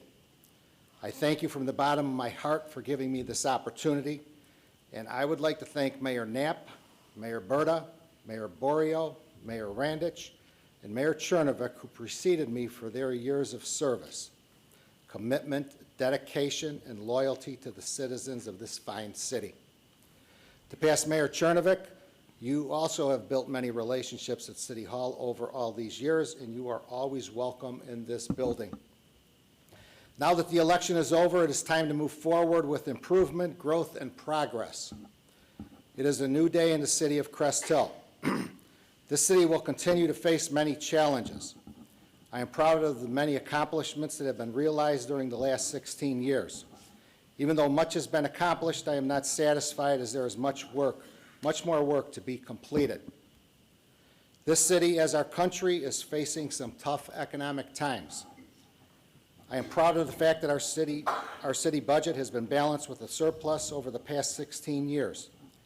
In 2019, the city of Crest Hill received an upgrade to its bond rating from AA3 to AA, which is the third highest bond rating of 19 investment grades. This bond rating is the highest in our city's 65-year history and will provide a tremendous savings on bond issues for future projects. We have also received the GFOA award for the past 10 years. This prestigious award is the highest form of recognition in governmental accounting and financial reporting.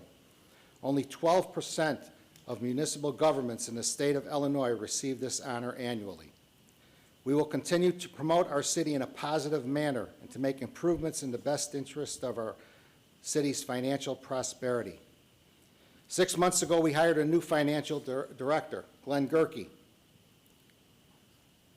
who has 5 years of municipal government experience and several years in the private sector, and has been doing a fantastic job managing city finances and providing financial information to the city council. My hope is that he will be an employee of the city of Crest Hill for many years to come.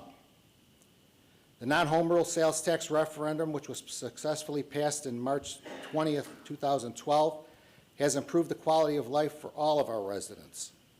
Our visitors have assisted us in funding many of the needed projects in our city. This steady source of revenue will continue to support us in hiring additional police officers to improve public safety. Current recommendations say that our police department should be staffed with 32 police officers, and we are at that level now. This is the largest number of police officers in the city's 65-year history. We will be hiring 2 additional police officers in this budget year to be staffed with 34 sworn police officers. We are also working with both Cheney-Manji School and Richland School for the possibility of having a full-time school resource officer between both schools for the next school year. Public safety has been and always will be one of the top priorities for this administration. Also, some long-needed road and infrastructure improvements will continue to be addressed in accordance with our 5-year street plan. Another benefit of the sales tax referendum is every homeowner and business owner will continue to receive a property tax rebate check of 25% of the municipal portion of your property tax bill. It is my hope and intention that in these tough economic times, this rebate check will be of assistance to you and your family. I am proud of the fact that the promises made in regards to the non-home rule sales tax referendum have been kept and will continue over the next 4 years. The City Council and past City Councils should also be proud of the fact that we have collectively kept the promises that were made. The most important priority of this administration at this time will be the hiring of a new city administrator. We are currently in the process of interviewing for the position of the new city administrator. This will be the most important position that this city needs to fill. This new individual will be responsible for the day-to-day operations of this city, including the oversight of all department heads. my hope is that the most qualified, experienced individual with municipal government experience will be hired to fill this most important position. Looking into the future, this city will need to address several issues. The West Sewage Treatment Plant, which was built in 1968, has been under construction for a complete rebuild for the last 2 years, with a projected completion date in the fall of 2026. This, along with the full rehabilitation of the East Sewage Treatment Facility in 2011, will both serve as a tremendous benefit to all of the residents and businesses throughout our city for the state-of-the-art water treatment plants. This municipal center has come to completion with much debate and discussion over the last few years. It is important that we turn the page and move forward and make this new municipal complex a gathering place for our community. We have been in this building for the past 2 years, and not one of our employees or our elected officials have said to me that they wish they were back at 1610 Plainfield Road. Also, this building is currently appraised at $2 million more than the cost to construct it. This new municipal complex has become a gathering place for our community, hosting Winterfest, the Memorial Day ceremony, Neighbors Night Out. I can envision a band shell for future concerts, a playground for our children, car shows, farmer markets, city picnic, and much more. I can also see upscale townhomes, bike trails, and walking trails surrounding this property. This site will be a place for every citizen of the city of Crest Hill to enjoy and be proud of. We have also been marketing our former municipal site and are working closely for the construction of a new Quick Trip gas station and future retail development at that location. This will be another source of revenue through sales tax for our city for years to come. Economic development always has been and always will be a priority for the city of Crest Hill. It is my intention to actively pursue new businesses and support existing businesses throughout this city. We have seen an increase in capital investment and revenue to our city, and our sales tax revenue has increased every year over the past 16 years. This is a direct result of more businesses opening in the city of Crest Hill than ever before, and more shoppers visiting our city. I am excited and looking forward to the progress that we have made and will continue to make over the next several years. I believe over the last 16 years we have improved the quality of life for all of our residents, and we have made the city of Crest Hill a better place to live and grow. 3 months ago, we hired a new Community and Economic Development Director, Patrick Ainsworth, who has 15 years of past experience and is highly energetic. I am confident that if we provide this department with the resources needed, he will bring many new additions to this city. The most expensive investment in this city's history will be the acquisition of Lake Michigan Water. In the fall of 2020, the city of Crest Hill began exploring other sources of water supply after minor traces of PFAS were found in our water supply system. The city of Crest Hill has shallow wells in which small traces of PFAS have been found. After much research, the city of Crest Hill realized that it would be more cost-effective to join other communities and to supply our city with Lake Michigan water. It was also found that it would have been much more costly to remediate the contaminant problem and other future contaminants than it would be to purchase Lake Michigan water. In November and December of 2021, 4 public meetings were held throughout this city, informing our residents of the advantages and disadvantages of purchasing and acquiring Lake Michigan water. On January 17, 2022, the City Council unanimously passed Resolution 1134, approving a preliminary agreement regarding the formation of a regional water commission. And over the next 2 years, the City of Crest Hill was working diligently to ascertain its Lake Michigan allocation to provide a sustainable, reliable, and high-quality water supply for our community by 2030. On July 2, 2024, the Grand Prairie Water Commission was officially created. This commission consists of 6 communities, which includes Crest Hill, Joliet, Romeoville, Shorewood, Shanahan, and Minooka. This was a true example of 6 communities working cooperatively and collaboratively over the last 3 years to achieve the common goal of Lake Michigan water for today and the future. The new water supply will allow the city to meet U.S. EPA requirements of addressing PFAS and other future contaminants found in our water supply.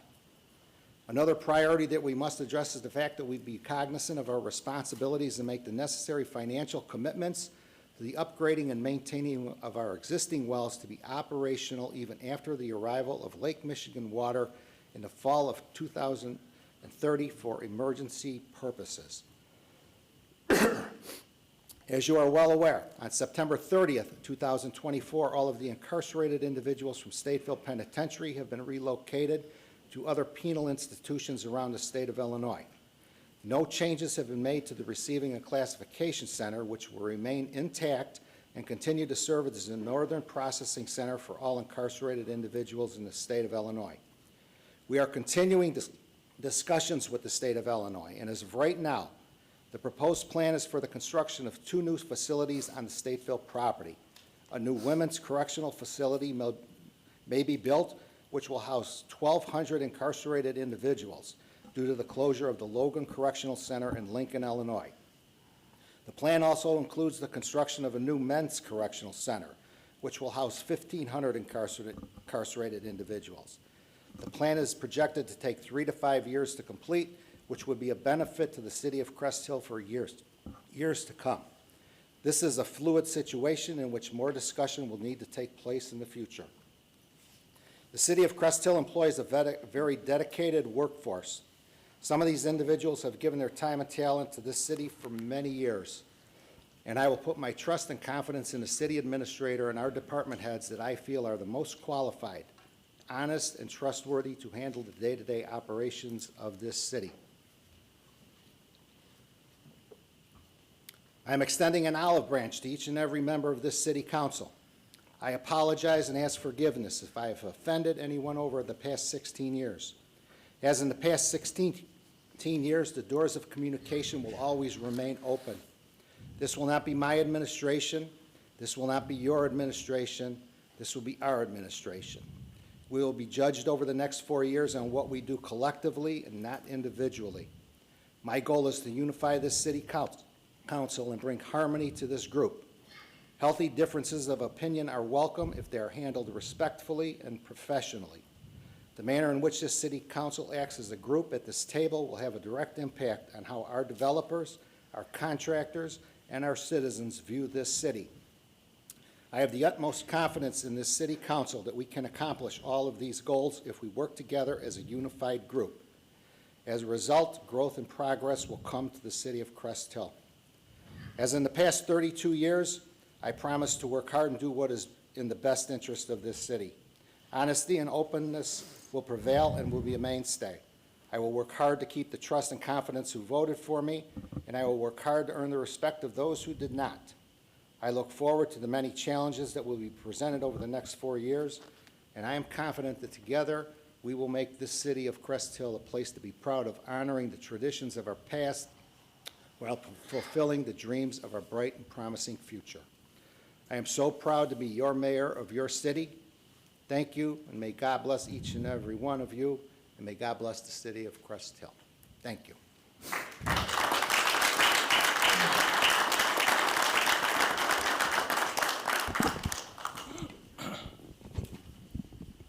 Okay. Chris, congratulations to you. I was unaware that you were sworn in this afternoon. Would you like to make any comments? I'm fine, thank you. You're fine, thank you. All right. Okay, we just got to wrap this up, and I see that there are refreshments over to my left, your right. Next would be committee and liaison reports. Anybody? Well, I just wanted to reiterate, because I did not hear back from the city administrator, he had sent out an email with the wrong date for Ladis. He had June 10th in there. It's actually Sunday, June 8th. So I hope that that correspondence was sent to the parties you sent that, and they understand that it's Sunday, June 8th is the ceremony. Mayor Melton, back. Well, I've not heard back from anybody, so I'm, She sent out an email. You weren't on an email? We'll send it in.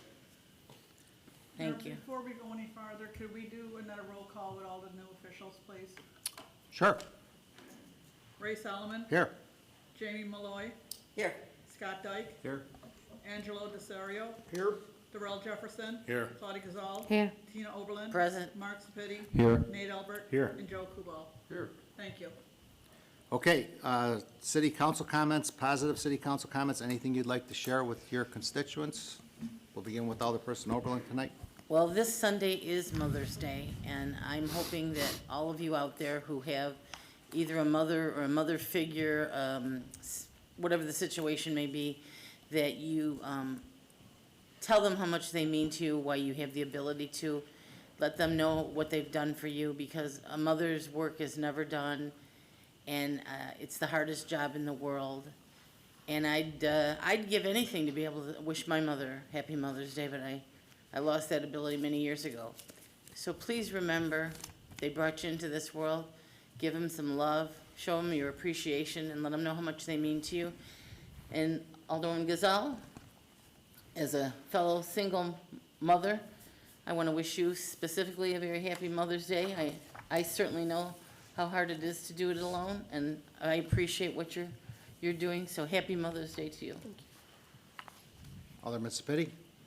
I just, again, want to thank the outgoing elected officials and thank them for their service. I want to congratulate the new elected officials, Jamie and Angelo. I look forward to working with you. And I also congratulate the other winners in their election. That's all at this time. Alderman Albert. Well, like I said, I look forward to working with everybody over the next 4 years. Appreciate everybody's time and commitment to the city of Crest Hill. And I just have to applaud Silas for being so well behaved here tonight. I hope that he can have some cake. Mom, hopefully you guys save some for him. Alderman Kubal. I hope everybody had a nice Cinco de Mayo. The day's not over. You can still celebrate a little bit yet tonight. Alderman Dyke. Just want to wish all the moms in this room, especially my wife and my daughter, but hopefully all you moms have a nice Mother's Day this Sunday, and congratulations to all my fellow older people, and mayor, treasurer, clerk. Looking forward to the next 4 years with you. Alderman Desario. Thank you, Mayor. Just to reiterate what's been said, thank you all for the support, and thank you for welcoming me to this council. And I forgot when I was standing at the podium there to thank my wife and my son for the many years of support that they have given me in every endeavor I've ever tried to step into. So I thank you both for that. And I look forward to working with this city council. Thank you. Alderman Jefferson. I'd just like to say Happy Mother's Day coming up to all of the mothers, in not only Crest Hill, but all around the world. So, and I just pledge to be hopefully a very positive influence in working alderman in this next term. Doesn't mean I'm going to shy away from controversy, but I'm going to at least look at it in a positive way. Thank you. Alderwoman Gazal. I just want to wish all the moms out there happy Mother's Day. Even though I didn't grow up with one, I have been blessed to be a mom.